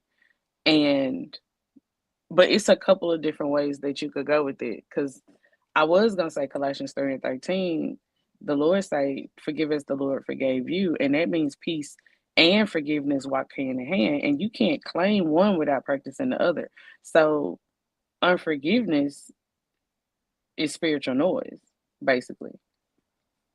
And peace can't speak over that type of static. So it's Mm, very important. okay. Appreciate that. Appreciate that. He said my phone about dead. They were trying to beat me. Man, you gotta get the cord. You gotta get into the car, plug it up. Now you ain't got no laptop. You can plug the cord into so your phone won't die. Like, come on, bro. You gotta make it work because we gotta tell you this story tonight. It's too much to text. Like we gotta tell you the story. We gotta hear your reaction. You gotta come up. Like, find a cord somewhere. Look at your glove compartment. Look around, you know what I'm saying? Use that last bit of light to look in your room by the bed where you charge your phone at night.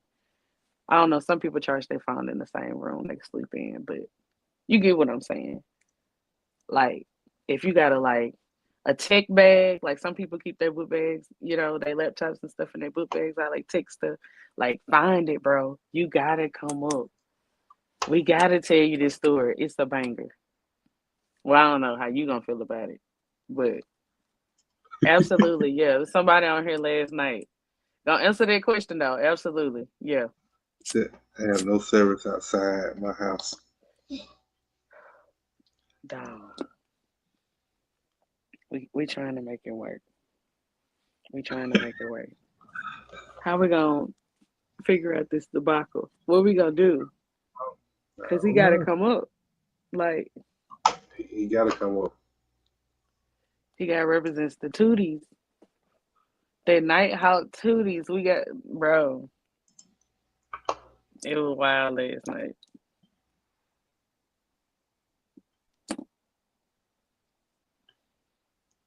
Bro, you gotta like cling to it. If you ain't got a trademark, go get a trademark. It's people out here trying to be you, bro. Got Like, me about to leave the crib. You got him about to leave the crib. bro, McDonald's got charge free charge. Listen, McDonald's do got bro, free Wi-Fi, don't it? Don't the so McDonald's got do. free Wi-Fi? Yo, and you sit out in that lobby for the lobby closed. What Mm-hmm. time it is? 9 something. 9:24. Yeah, What time McDonald's lobby closed? I don't even I know. don't know Don't what make me he lie at. to you. Yeah, I don't know what he at. It might not be no Mickey D's close to. We don't know. Oh, man, I want to talk to Tootis, bro, real bad. Who that? You know it. That's why you laughing. Yeah, no. Tell him, bro. Hey, Tell him, John Paul. Tell him what? tell him why he got a little charge on his phone. Like, you know what I'm saying? So he can know, like, that I ain't just making this up. That I'm not just like, because I know it sounds outlandish, but like, if he really wants to, he could go back to the what do you The call it? line. The live yesterday. Yeah. Yeah, if he really want to, he could. Go to the live yesterday and you can listen to it for yourself. Yeah. I just wanted to hear your reaction. That's why I wanted you to come up. Like, would it be getting told to you without you, bro? I just, yeah. but,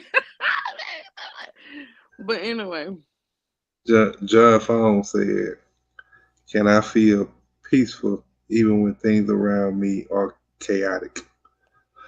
absolutely. I think so. I mean, stuff around me is chaotic all the time. I ain't bothered because I know where my peace come from. Mm.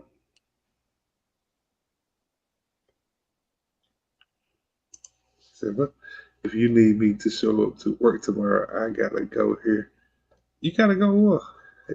Where he going? I don't know. I'm confused. I don't know. I'm It confused. sounds like these your coworkers too. Zach is. Yeah, Zach. Yeah, Zach, my coworker now. I don't know who John Fong is. I don't know who that is. Who that is. But yeah, about his question though, like I feel Oh, like I was saying, I gotta absolutely, know. like peace isn't the absence of chaos, it's the absence of clarity in the middle of it. You see what I'm saying? So like when you got real peace, the storm can rage all it want to, but it won't reach you. It's like the eye of a hurricane. If you ever heard anything about the eye of the hurricane, like they put like scientists and people put like cameras in there and how it's like real calm, but like everything around it, around you, is still like standing still inside of it. You know, like it's the kind of peace that don't depend on circumstance because it's rooted in who you trust, right? So when your peace comes from God, not your environment, the chaos just becomes background noise and it's no longer important. So that's why I said, like, yeah, absolutely. Because, like, I'm telling you, bro, it be wild around these parts. Folks be doing stuff and saying stuff. And, like, I promise I stay at home. Like, I'm a homebody. Like, I do not.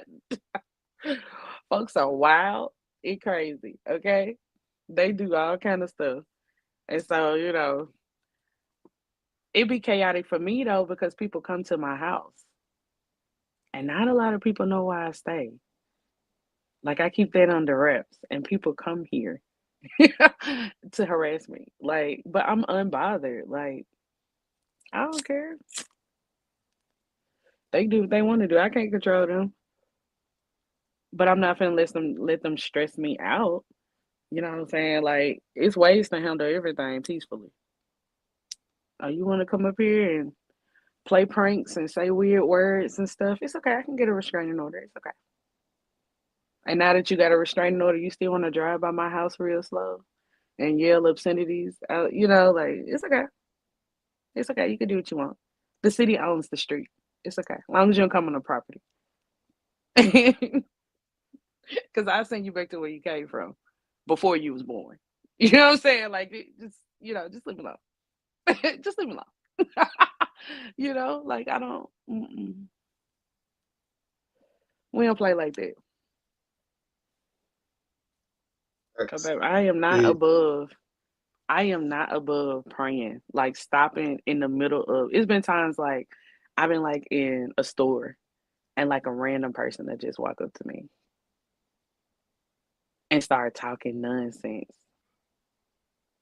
You know what I'm saying? Like just random. It's like, oh, you chose violence today.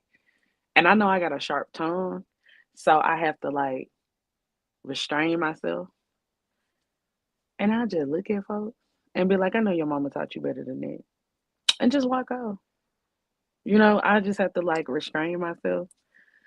But yeah, it's been all kind of stuff. Like, I promise you my life like a movie.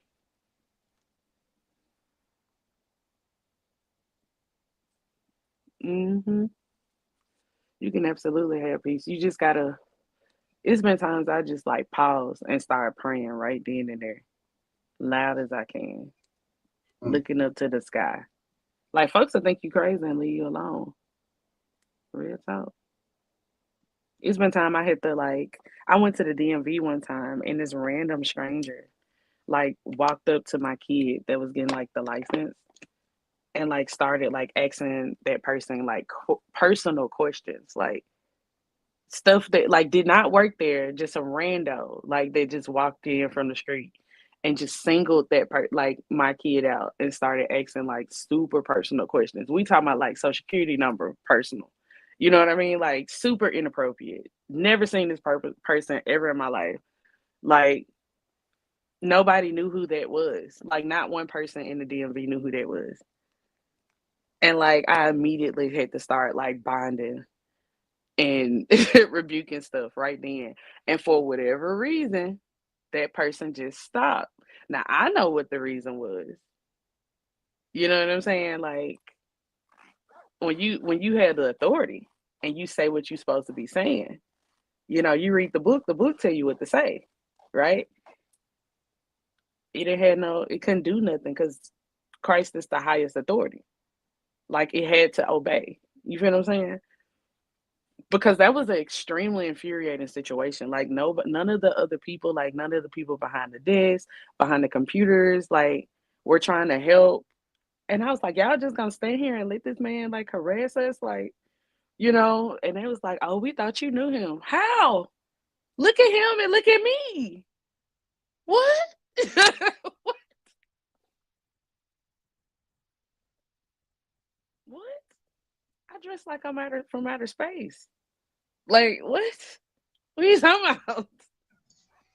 You said you drift like you from outer space. Absolutely. I've been wearing weird stuff all the time. That's your fashion statement. Ain't nothing wrong with that. The world is the runway, but that's beside the point. That's beside the point.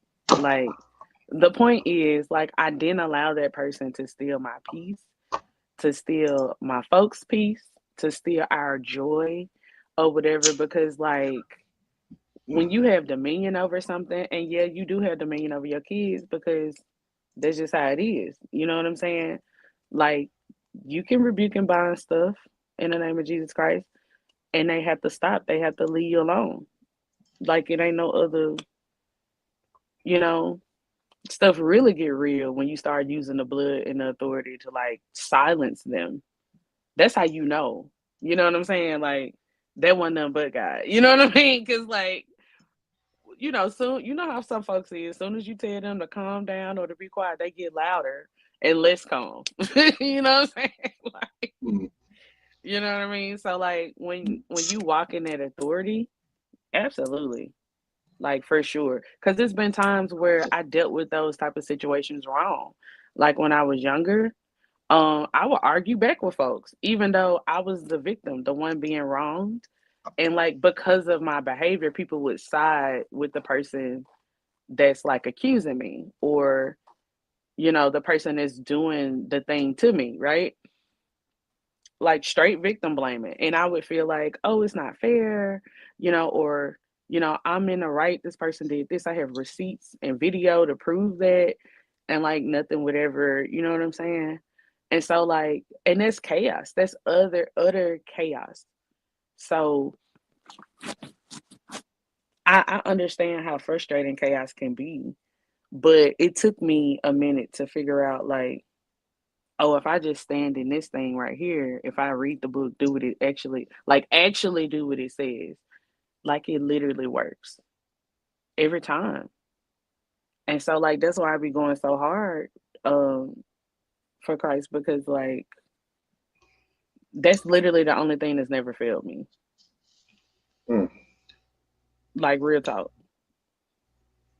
So I mean, life is literally easier. I mean, it's easier than it would have been without, like, it ain't just like, popsicles and lullabies, you know what I'm saying? Yeah. But it could be much worse. It could be much worse. And, I've lived that much worse for a little bit.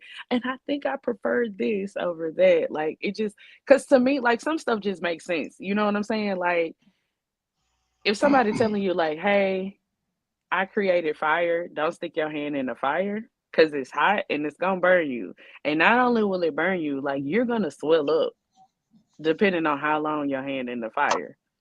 Like, it's going to leave a scar. And you like, I see for myself. Like, I just got tired of sticking my hand in the fire. And it was like, what would happen if I actually, like, just laid it down, right? Yeah. What, because I had done everything else. I literally had did it everybody else way, and none of that worked. So like, Right. I was like, well, let me try this. I never tried this before. I never gave it 1,000%, 100%, like I gave everything else. And then when I started doing that, it was like, oh, this works. Oh, it worked this time. Oh, it worked that time. And then it just kept working, and then it never stopped working as long as I was doing the work. So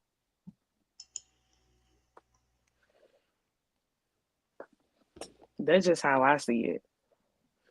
I mean, I could be looking at this completely wrong, but Yeah, you could be looking at it completely right. that too. That too. It's been working for me. So I think you can, for sure. What about you? What do you think? I think you can. It's a matter of control. Then, Control just on like whose part though? on your part to try to keep the peace. You know what I'm saying? On the individual part, to try to keep the peace, keep the calmness. Because we all know if we live an extensive amount of time on this thing, on this earth, and the thing that we call life, that we're gonna have, it's gonna be chaos, it's gonna be trials, it's gonna be tribulations, like all these sort of things gonna happen, and they're gonna happen when we least expect them. So a lot of times life can be very, very chaotic. You know what I'm saying? So, but we got to, we have to, as they said in the churches, we have to weather the storm. You have to be able to stand in that storm, stand on what you believe in, or what you know, or what you've known to have happened in the past, and understand that this is just sometimes just another test to in turn make you a stronger in parts of you that might have been weak. Excuse me.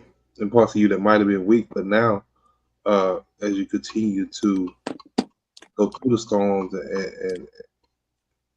and go through the process of making it through it, standing in it, and still coming out on the other side of it calm, cool, collected, and still knowing that regardless of whatever happened, that God got you, then you're in the right direction.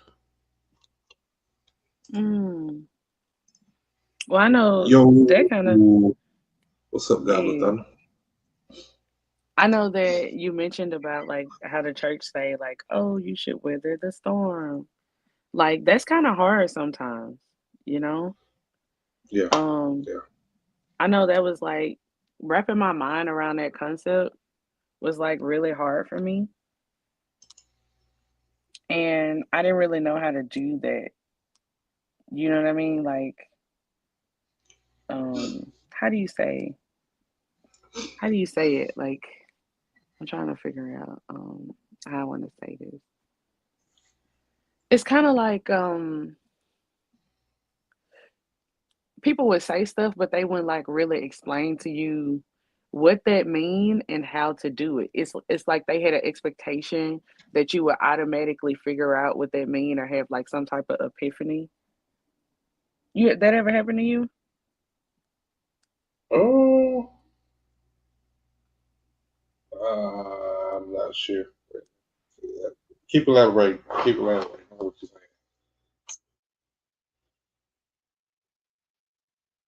A parent or elder or mentor or something, they try to give you advice and they tell you to do something, right? They're just like, do this thing, or like you just said, weather the storm. And you don't really know what that means. Oh yeah, Like, yeah, yeah. I'm the type of person like I have questions. Like, okay, let me give you an example. So like, um, I had like a church person tell me, like, hey, you just gotta have the faith the size of a mustard seed. Thank you. Yeah. You just gotta have the faith the size of a mustard seed. And I was so confused. Like for 15 years, I didn't understand what that meant, like at all. And I would ask different people, like, what do you mean have the faith the size of a mustard seed? And nobody could like explain it to me because I had questions. I was like, well, how much faith is that? Because if faith is something that I can't tangibly touch, then in the mustard seed is the smallest seed in the world. Like, how can I get this abstract thing to feel this concrete thing? Like what do you mean? Like is it literally? Are we speaking metaphorically? Is it, you know what I'm saying? Like these are the type of questions that I had. And I was trying to get people to like explain to me what they meant. And it wasn't until I started like really walking the walk that I was like, I have a scientific brain. So I started doing like scientific experiments, and I would make a hypothesis and I'd be like, well, and I would make it applicable to my life. I would be like, okay, I'm trying to achieve this goal and I need to have the faith of a mustard seed. So let's see if I apply this faith, this much faith, is that enough to sustain whatever this goal is or to achieve this goal? And after a while of failing, over and over again, I would just use that like, oh, I must have not used enough faith. And then when I realized, like, oh, this is the amount, like bare minimum, I have to do this bare minimum to see something move. Now I know what the size of a mustard seed is. You know what I'm saying? And so I feel like that looks different for everybody because like some people praise and worship. Some people praise way more than they worship. Some people worship more than they praise. You know what I'm saying? So like, I don't know.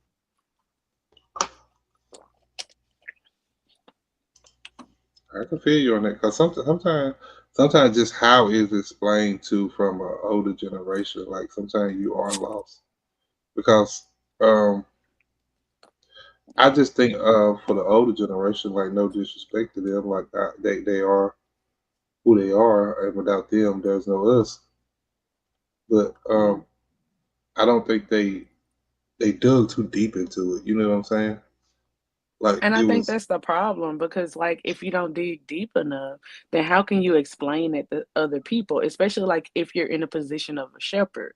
You know what I'm saying? Because some people that walk among us, they're shepherds and they're in charge of like an entire congregations or entire ministries.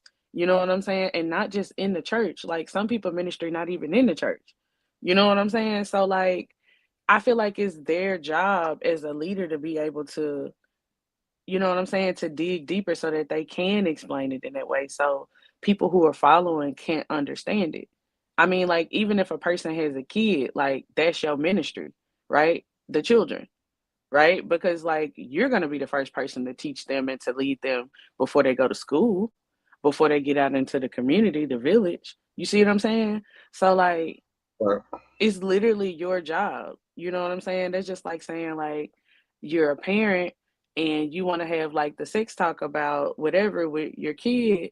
Like you have to know what that is and how to explain it in order to relay that to your kid. Because would you rather you explain it to them or like them get into the wrong group at school or drop out of school and find it out from the streets the hard way by doing it? You see what I'm saying? Yeah. And making a mistake. So like I feel like that's a leader's responsibility as well. That's facts. That's facts. John Phone said, "How do I know when I've lost my peace?" That's a really good question. So Yeah, you rock that one out there. I mean, you don't want to help me out a little bit? Golly. I will try to feed in there. Golly. I will try to feed in there where I can. I'm sorry, but mm. I just feel like that's whenever you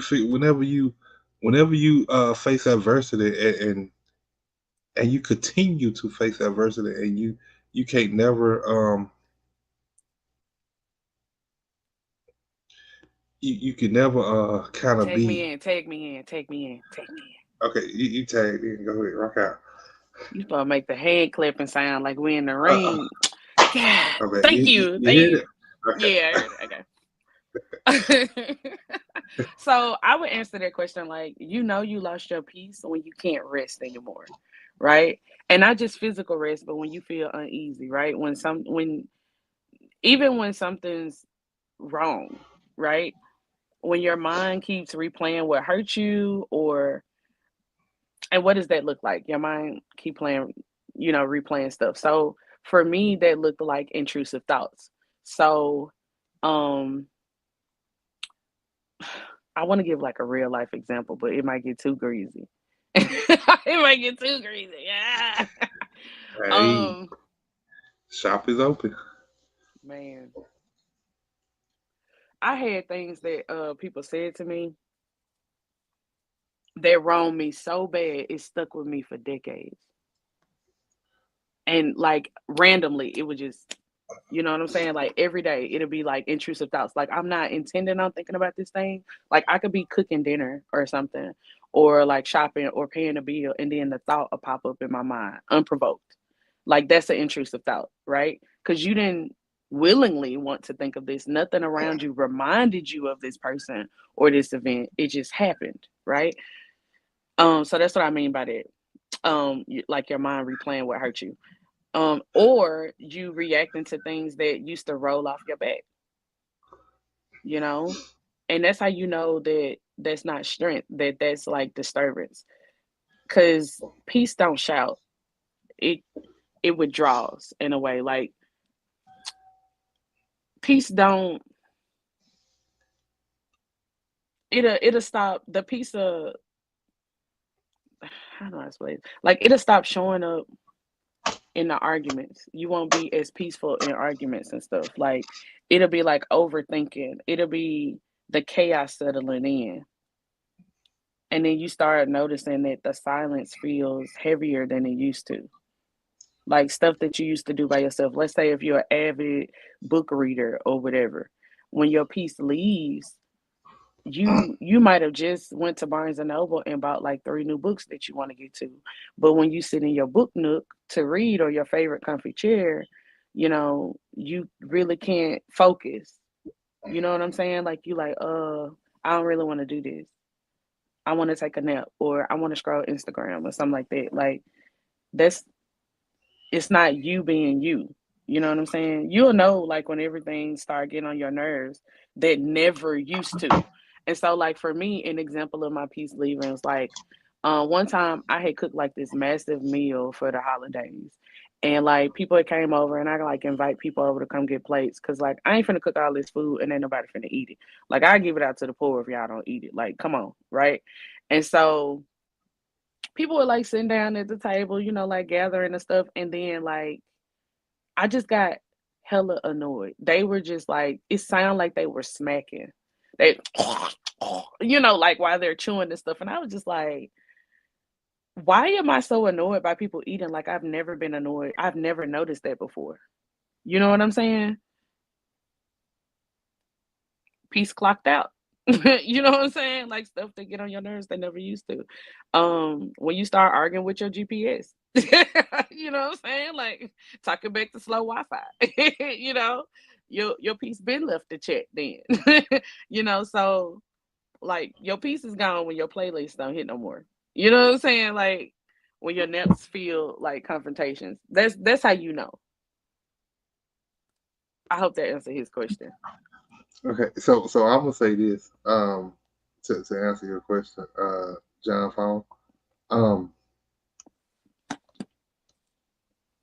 to me, it's when you question almost everything that happens and what you could have done different um, in the situation or in the moment to make a different outcome.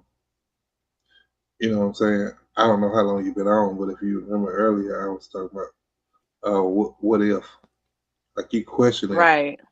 everything, you know, and when you at peace, when you're at peace, you don't question it. You just be like, it is what it is. You know, God got me. It's good. I ain't got to worry about it. You know what I'm saying? But when you lose your peace, now you're questioning, trying to figure out what you could have done different, trying to figure out what move you could have made, trying to figure out who should have said what, trying to figure out how you should have done this, how you should have done that. You know what I'm saying? And that in turns, in my opinion, turns to stress. And I would like to add obsessively to what you just said because I don't feel like it's nothing wrong with like, you know, like reflecting on what your day was or reflecting on how you handled a situation that's actually healthy to a point. But if you're obsessive about it, like, and like I was saying, like with the intrusive thoughts, like you're constantly thinking about it, even like when you're not trying to, like you waking up out of your sleep and you thinking about it, or you can't go to sleep because you're thinking about it. Like when it becomes obsessive, I think that's when the piece is gone. Yeah, yeah. And then you got to think about it. If you've lost your peace, then you've lost control on how to react to certain situations. Kind Right. of piggyback on what Miss Studio just said. You know what I'm saying? And when you have peace, then you can control yourself. You can control the energy. You can control how you talk, and a lot of stuff just don't bother your mood. Then you know what I'm saying. So you got to pay attention. A lot of times when we talk about peace, you got to pay attention to the small things because Yeah. we So can get into like, yeah. Go ahead. because like we can get into a habit of doing these things over and over again till we think it's just normal, and in reality, we've actually lost our peace. I agree with that. And didn't notice it because we turned this small task into a habit, and now we think it's just normal routine. Well, you'll start to notice because like it's different like examples that I could give you to where like you would notice. So like in everyday life, it could be like your body resting, but your mind is pacing, right? You sleep 8 hours, but you still wake up tired. You get what I'm saying? Like or like he said, the small stuff like traffic annoy you, long lines annoy you, slow replies annoy you. Everything feel personal, you know, or like when you start arguing with people in your head before they even speak to you.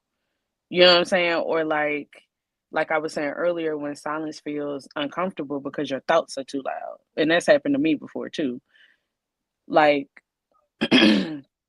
or spiritually. And I don't know where you are, you know, spiritually or what, you know, all it. But spiritually, like when prayer feels like a chore, that was a big red flag for me.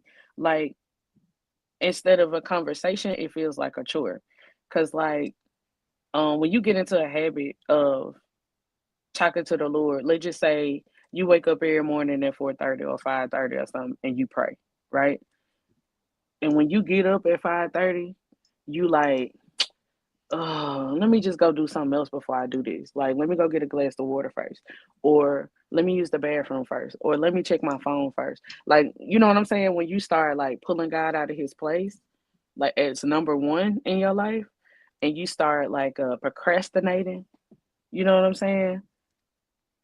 Or when you like can't worship because you replaying something that hurt you, or when you're in church and your heart is distracted by bitterness and you can't even hear the message. Like you there, you sit in the pew, but you used to take notes, but now you're not taking notes because your mind's still going. You can't even hear what's going on, right? Or when you know what God told you to do, but fear or pride keeps you frozen. That's how you know.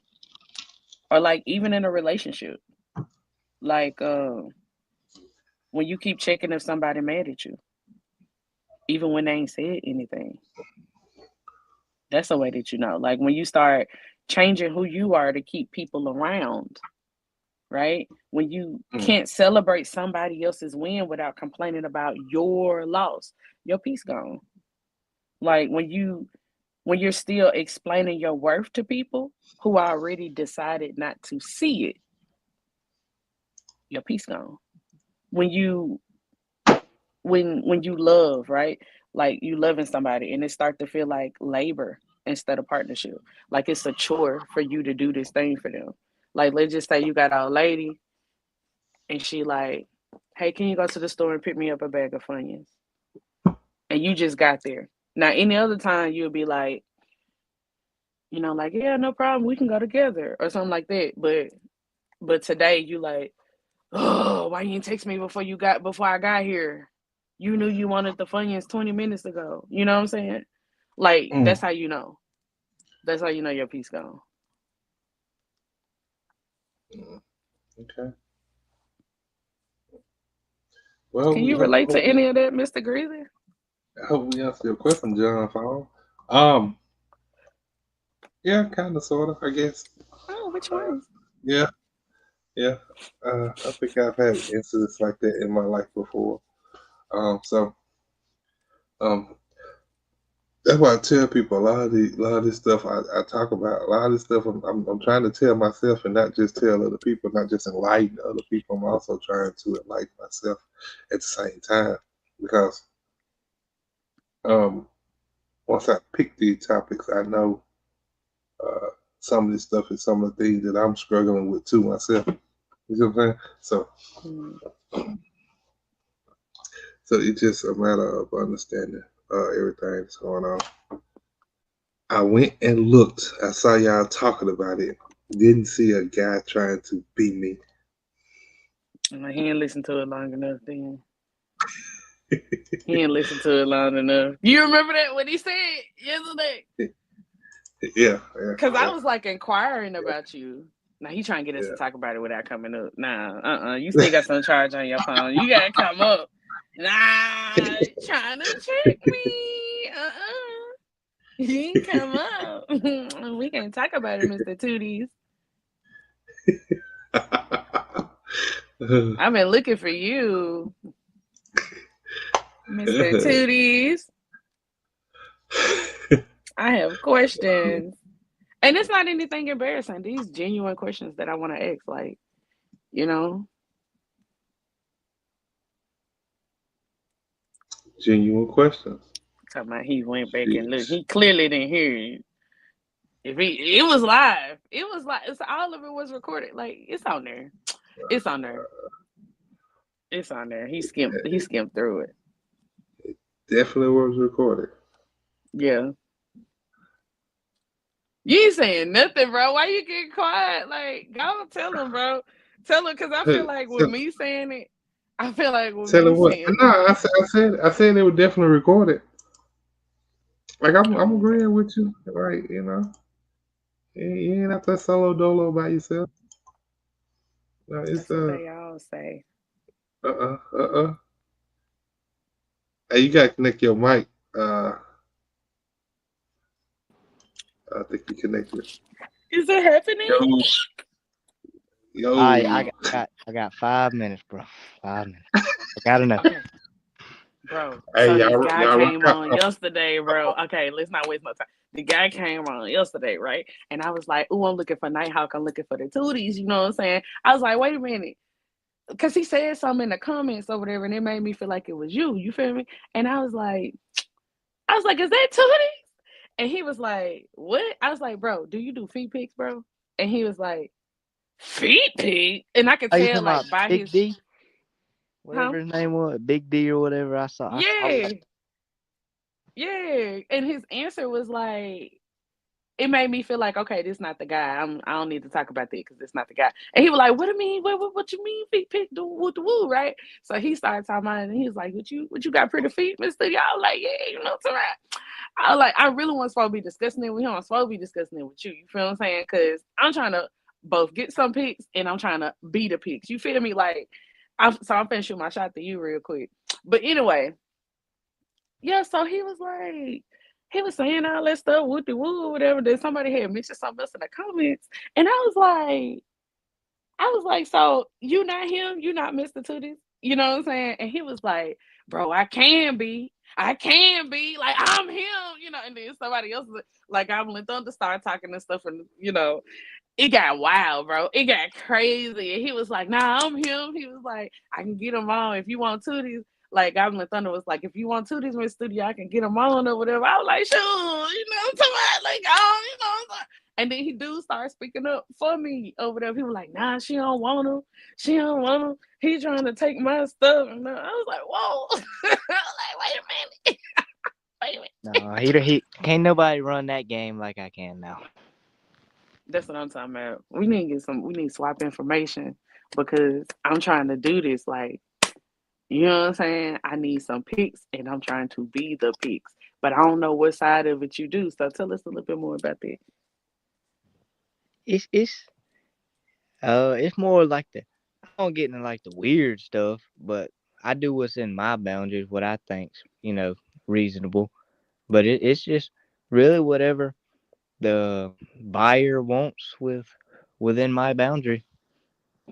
It could be Okay. anything really. There's some weird Okay. people out here. That's what we were saying yesterday on the live. Like, and they were trying to get on me, dog. And I was saying, like, I put some baby oil and stuff on my feet to make them, you know what I'm saying, shiny a little bit, you know what I'm talking about? And he was like, what about lotion and all this other stuff? And I'm like, bro, because he wasn't really who I was trying to talk to. I was trying to get to you feel what I'm saying?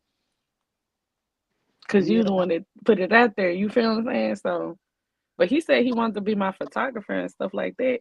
And I was like, that's cool or whatever. I don't care about that or whatever, but he don't sell the pics. You feel what I'm saying?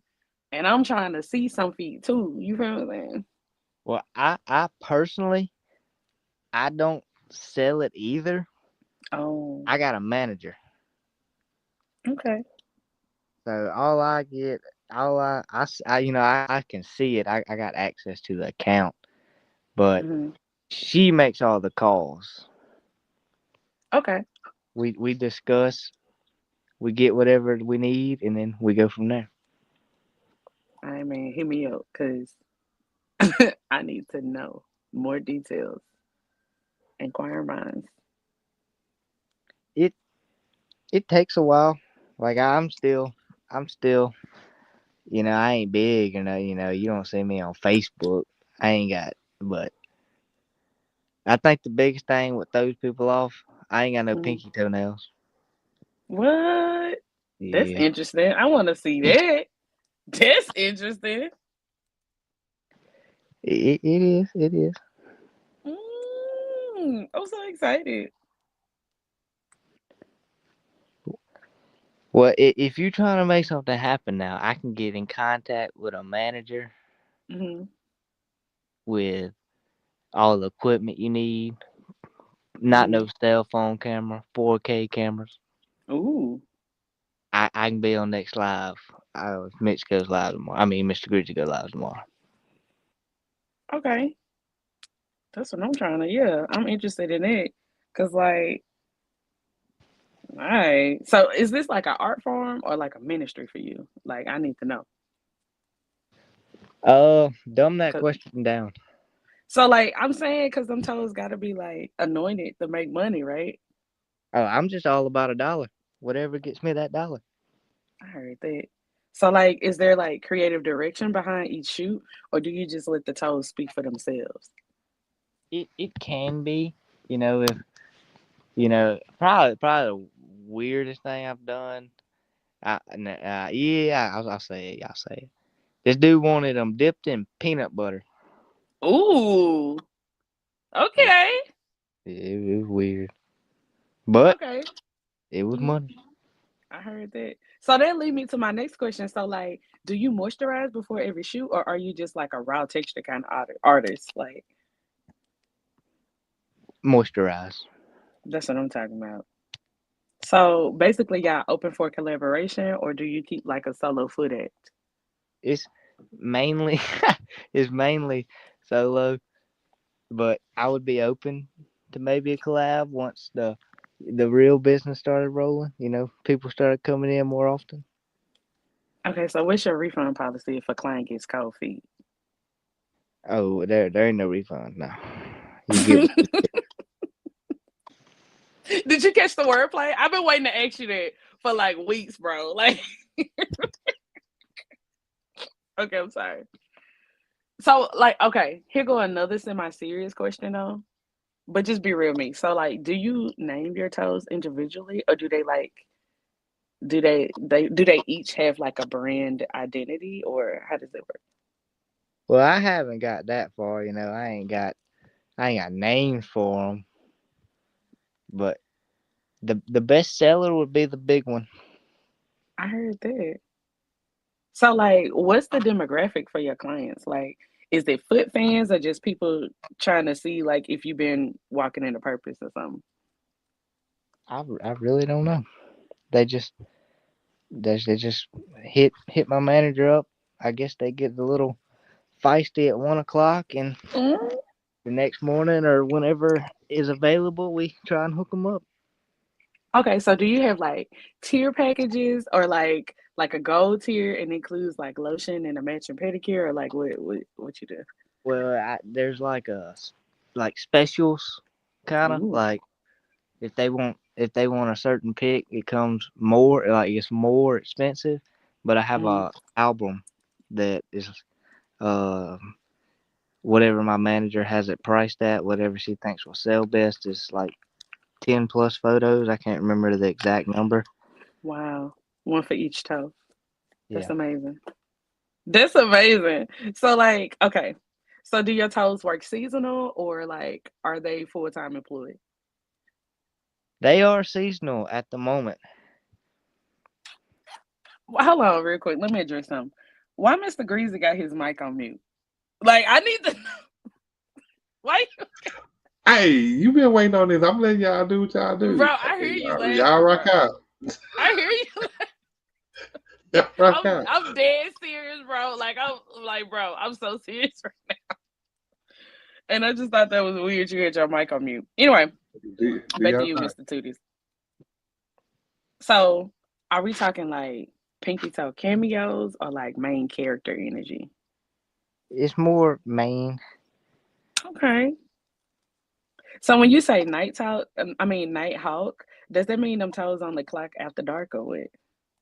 No, I haven't. No, that was just a nickname I received, Nighthawk, and I just added. It's not Tooties, it's Tootsies. Oh, I'm sorry. I'm so sorry. Tootsies. Thank you for correcting me. Nighthawk Tootsies. Okay. Thank you. So like, do you mind walking us through like how you got like the nickname? Or It is it like involved it alcohol. huh? It involved alcohol, and I just got it. Okay. I'm Nighthawk, and I got a buddy named Day Owl. Ooh. Oh, I thought it was like a story behind it. It's off of a movie. Oh, okay. I'm sorry. I'm not well versed in movies. I'm a book reader. Sorry. But I yeah, was I'm never taught to read. I couldn't read a book. and I don't like the noise of a TV. That's crazy. I don't even have one in my house. It's just too noisy. Anyway, so what inspired you to start like a toe-based enterprise? Like, was it passion or like polish or what? It was more just kind of the thing I saw to make an opportunity to make money, and it kind of just went from there. It's really one of those things, really like any other thing. You got to put effort into it for it to be anything. But it really just started as wanting to make extra money. Amazing. So like, would you say you specialize in like left feet, right feet, or do you have like balanced portfolios? It would be balanced. Okay. It just whatever fits the scene right. So do you like charge extra for like French tips or chrome finishes? Oh, I don't paint them. Oh.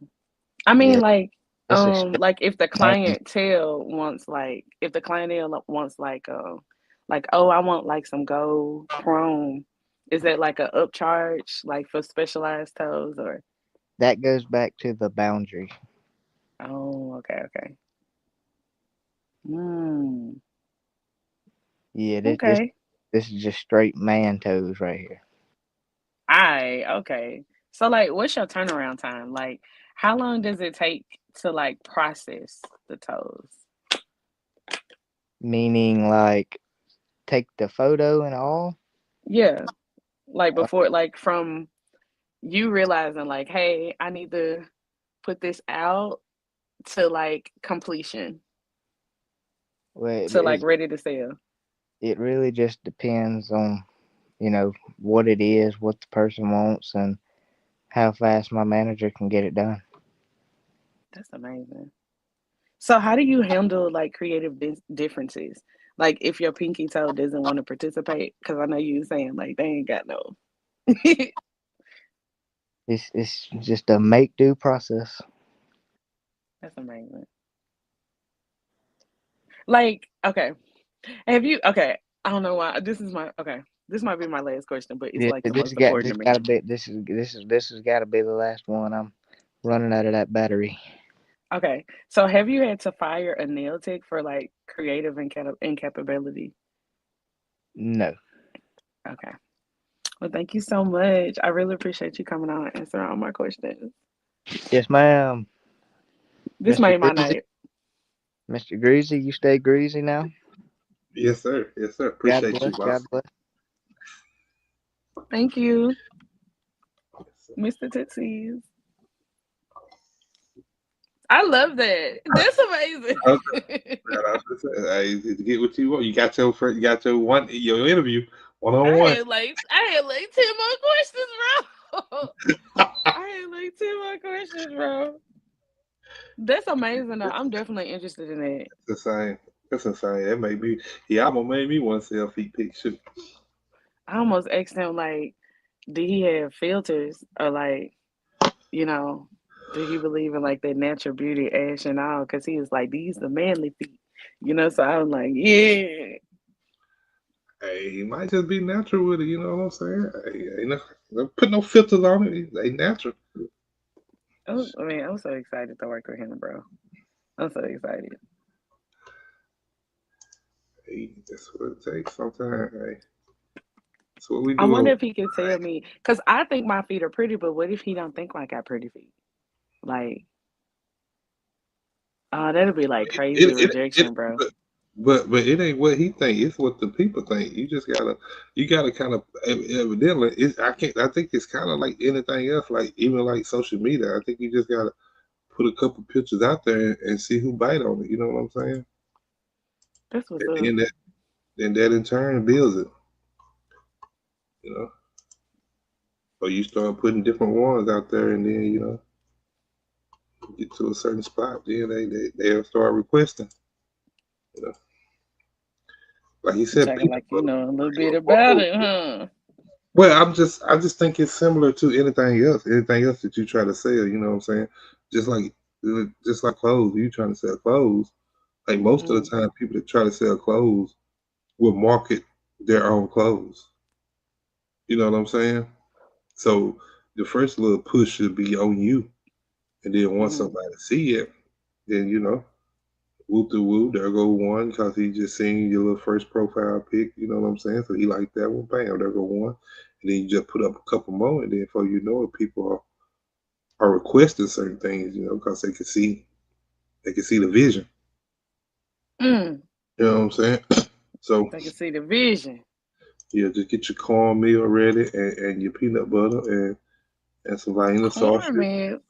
Vienna sausage. and some honey mustard. You don't know what these people be asking now. They might be Now, asking you know, I get for a picture toes from on the honey Vienna mustard sausage. now. I like honey mustard now. I like honey mustard. You know I what just I'm saying? dip my toe in it just to look at it for myself. Like, They might, they might want you to put in slow mo, let it drip slow off the toe. You know what I'm saying? Hey, you don't know.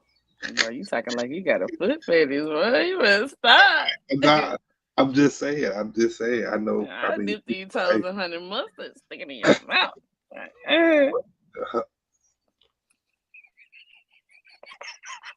oh really? Oh really? I'm sorry. Oh Lord, forgive me. Oh really? Okay. Huh.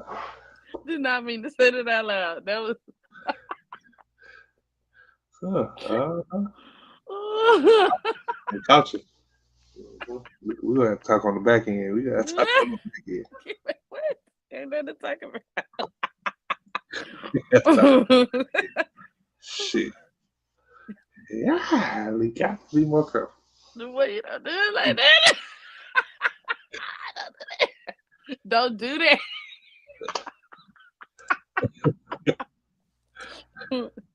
Oh, okay, but I just need to go. Okay, here we go. Whew. Yeah, so hey, sound like you done made a I don't know connection. where they came from, by the way. Like you can't be saying stuff like, bro. I can tell you got a thing about feet, then I can tell you that. It sounds like you got to think about feet too. I mean, we know I do. I'm I've just, been I'm just, after Mr. Tootsies for a minute.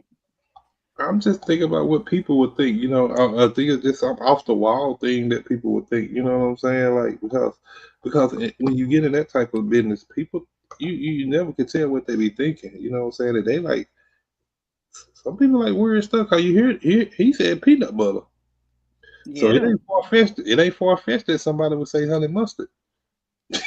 I mean, I You know like what it. I'm That's saying? my favorite condiment. You know, you got to practice safe eating habits and use condiments. Just saying. I don't know if I done the peanut butter. That peanut butter sticky. I mean, you know, you got crunchy, you got smooth, so But it's according to what they were paying though. According to what they were paying. That makes a difference too. what you mean? Like, what would be like? I'm saying because that's a special request, so it's cool. I mean, I guess at that time, I don't know if you put your. I guess they would make their own price for the special request. I guess you know what I'm saying. So, according to how big your profile is, you say hey 200 for that. You know what I'm saying? If you really big, you can say 500 for it. You know what I'm saying? Like, hey, You think 500 a lot for that? I don't think it's a lot, but what I'm saying is the tier as you go up, you can ask for more for something of that nature. That's all I'm saying. So, what do you think is a lot? For a feet pick, Hmm. $20. That's too much already to me. I'm talking. You getting paid or you paying? Oh, getting paid? Yeah, I'm talking about getting paid. Okay, me getting paid.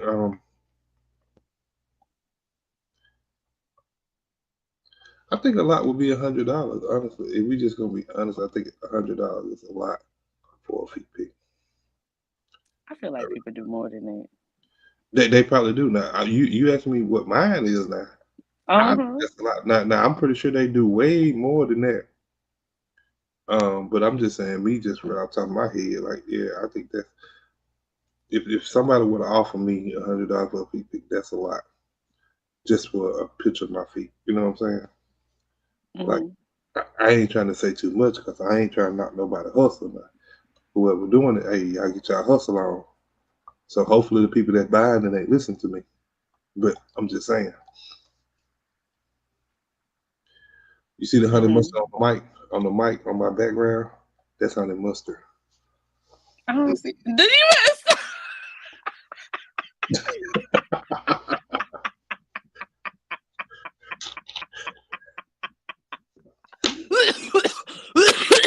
excuse?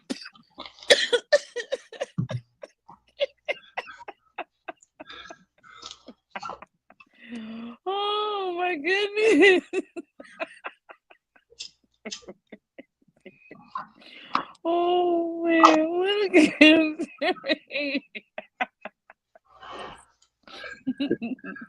Yeah. Oh, it's just not. What's in that honey mustard? It got an orange hue to it. Oh. It's a special blend with greasy. Oh, first of all, let's not call it like foot fetish. Let's call it like we the toe appreciation society, or like Okay. I mean, you know, pedicure enthusiasts or something. You know, hey, whatever y'all want to call it. Hey. because you know it's funny. Like when I was little, I used to stare at people's toes, like really look at them. And I wasn't judging, I was just like fascinated. And then I used to think that toes had like personalities. Like some folks got like shy toes, you know what I mean? Like they curl under, and then other people's got like confident toes that kind of just point straight out, like they're announcing something. And back then I didn't know it was a thing, and I thought, you know, like I had what we call now soul appreciation energy, right? Of toe appreciation, you know what I'm saying? But as I got older, I realized that it's not even weird. Like it's human. Like we notice things, like we notice unique things, right? Like what's expressive? Like feet tell stories. Do you agree? I don't know about that. What story they telling? I I mean, guess you where you could been? okay, like you could tell if somebody been through life barefoot or walking in purpose. You know what I mean? Like people always make jokes about it, but honestly, like taking care of your feet is self-care. And appreciating them, that's just like paying attention to the details. So like I feel like everybody loves a good smile, but let's be real, like the real test of discipline is keeping them heels smooth in the wintertime. I mean, there even been songs about it. Like Nelly made a song, I'm a sucker for cornrows, I'm in cute toes. Mm. He like women with braids and pretty feet. Like he say that, right? Like so Right. no, I don't call it a fetish. I call it like a toeful awareness, right? Or soulful awareness. SOLE, right? Yeah. Because like you can recognize beauty from head to toe, literally. Like I feel like you can see life from a deeper level just by looking at somebody's feet. Like, you know, you can tell if they farmers, if they walk a lot, if they're an athlete, if they can swim good. Like you could tell. Mm. That's how you get to You're say. right. You're right. You might be right. I can't. I can't deny that. I mean, I was saying you try to echo like you clearly just made a statement that made me feel like you like toes, and then you trying to like be coy now. Like it's like, come Oh no! I on. mean, I ain't got no problem with them. I like So toes. you like feet too? Mm-hmm. I can hear you. Yeah. Pretty feet Yeah, I do. or I mean, well, yeah, they got to be pretty. They got to be at least decent. Like they ain't got to be. I mean, amazing feet. You know what I'm saying? But they at least have to be decent feet. You know what I'm saying? you be second toes? So yeah, why not?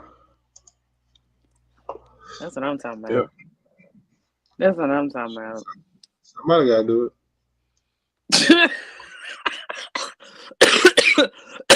it. Now I'm gonna me. Let me get some water. Lord have mercy. You okay? Yeah, got nervous over there. You know? That man came on, told you about some toes. You ain't been right since. I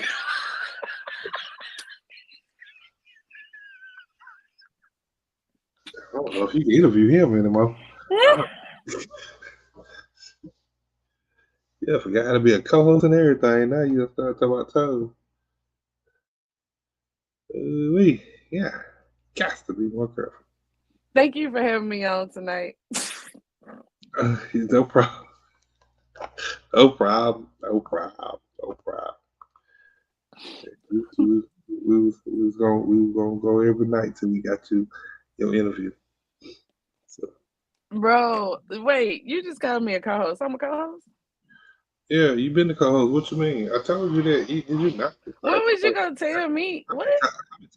You forgot we had a voting one night and you was voted in. I told you I had to think about it. Y'all ain't even gave me a chance to like. Yeah, well, no, thinking it was a unanimous. It was unanimous decision. Yeah.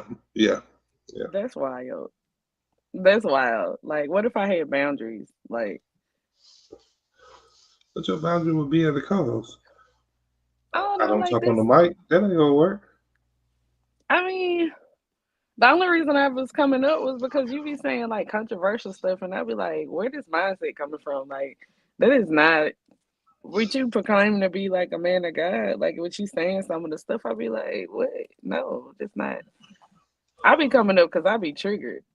See, that's how it works. See, that's how it works. Cause you can give one perspective, and I can give another perspective. So you saying you be baiting me is what you saying? Like, no, I'm just saying. I'm just saying I got a different perspective than you do, and that don't mean yours is more right than mine. That don't mean mine is more right than yours. That just mean we can reach more people because of how I think sometimes and how you think sometimes. You know what I'm saying? is this a paid position? Not at this moment. At this moment, we are still trying to build our community. So it's paid with sponsorship right now. Right now, Who's sponsoring you? I mean not sponsorship. It paid with what's the word I'm looking for? I don't know. Shoot. Think, boy. Think. With publicity. Yeah, that's what I look for publicity because I be playing. What's the word? Publicity. Oh, okay. Yeah, because I be playing your music sometimes. So you in turn, as my co-host, is getting put out there, and your music put out there too. So I had put my music out before this. So. I know. I'm just saying. Are you saying exposure, like more? Yeah, exposure? we're adding to what you've already done. You know what I'm saying? In addition to what you've already done. Can you sing? No, ma'am. I can hum. Can you rap? No, ma'am. I can walk with a doubt. What can you do? Like, can you paint? I can be a host on a podcast. Oh, okay. You got the clapbacks. All right. That's what I can do, man. All my other special talents can't be discussed on the internet. What? Oh, why not? What kind of special talents are they? Are they shameful? No, they're not. They're not shameful. They're just why not, very then? special. They're just very special. I can't just have them out there all willy-nilly. Okay, so can you at least tell me what they are? Because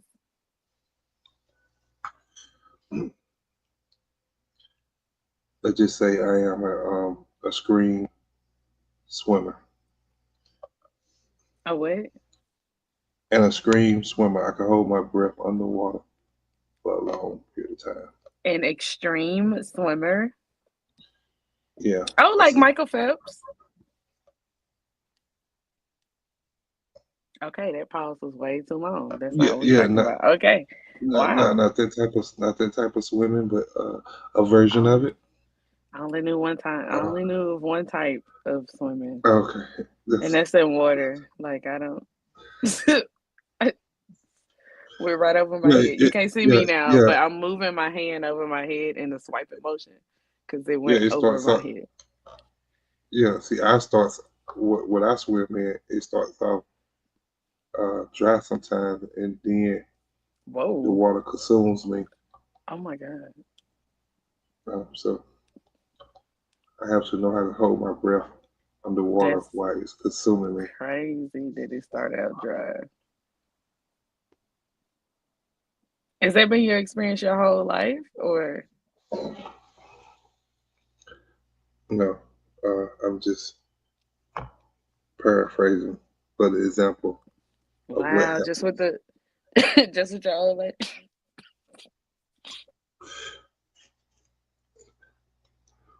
What what say now? You cough. You need a pat on the Yeah, back. I'm trying to not cough. Okay. What you trying to say? Like I feel like that's disrespectful to her. Like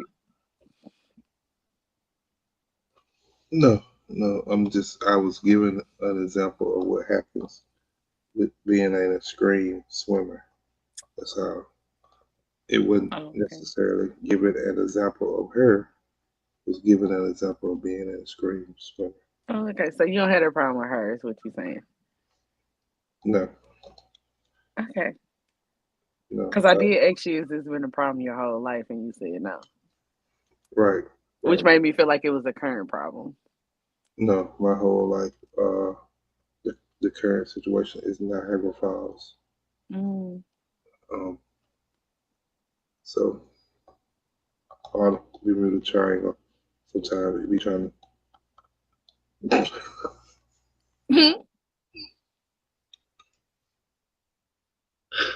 You say no?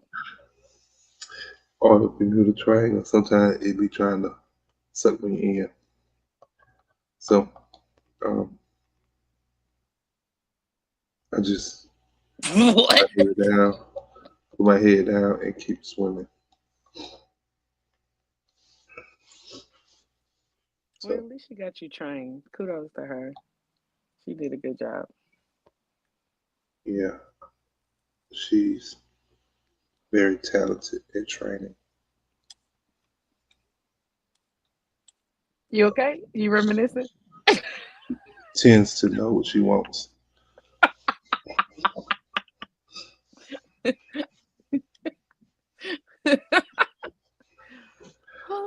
How did we get here? How did we get here? Of your answers, Mr. Greasy.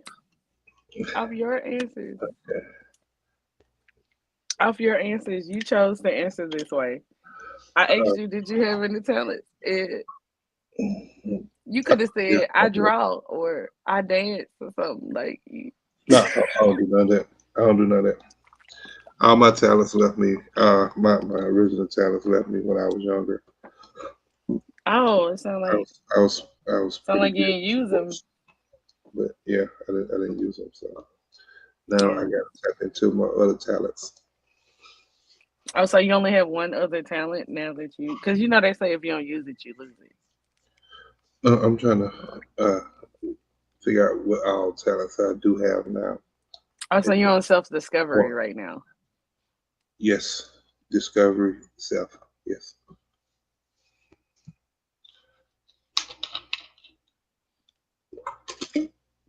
and it's going pretty good. It's going pretty good. What have you discovered thus far?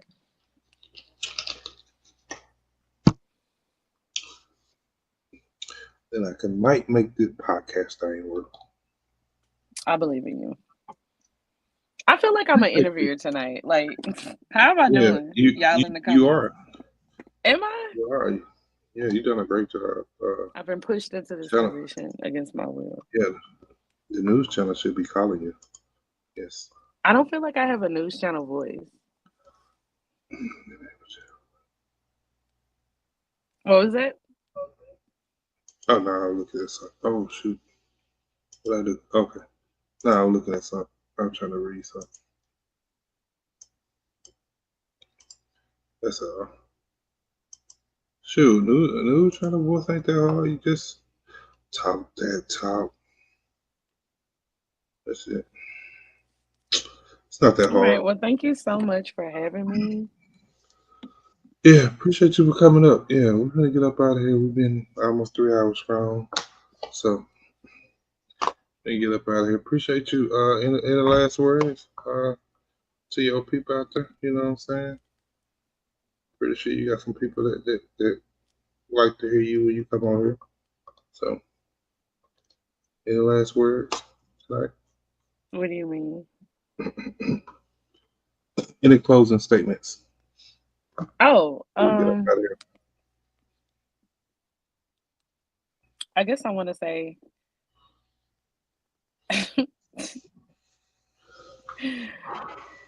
after tonight, don't judge me, judge your cuticles. Baby, keep your feet moisturized and your energy clean, and that's self-care, baby. Y'all be easy.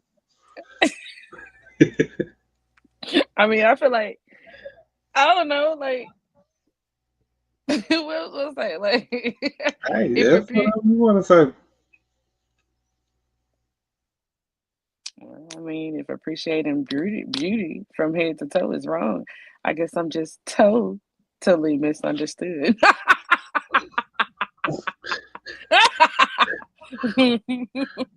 oh, y'all stay grounded and graceful. I'm out. You know that was Appreciate funny. You you. should have laughed, bro. Appreciate You you. know I did laugh. I did laugh.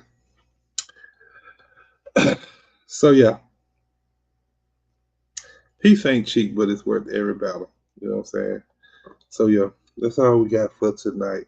Appreciate everybody who tuned in to the show, who commented, who liked it. So hey, tell a friend to know a friend to reach out to another friend.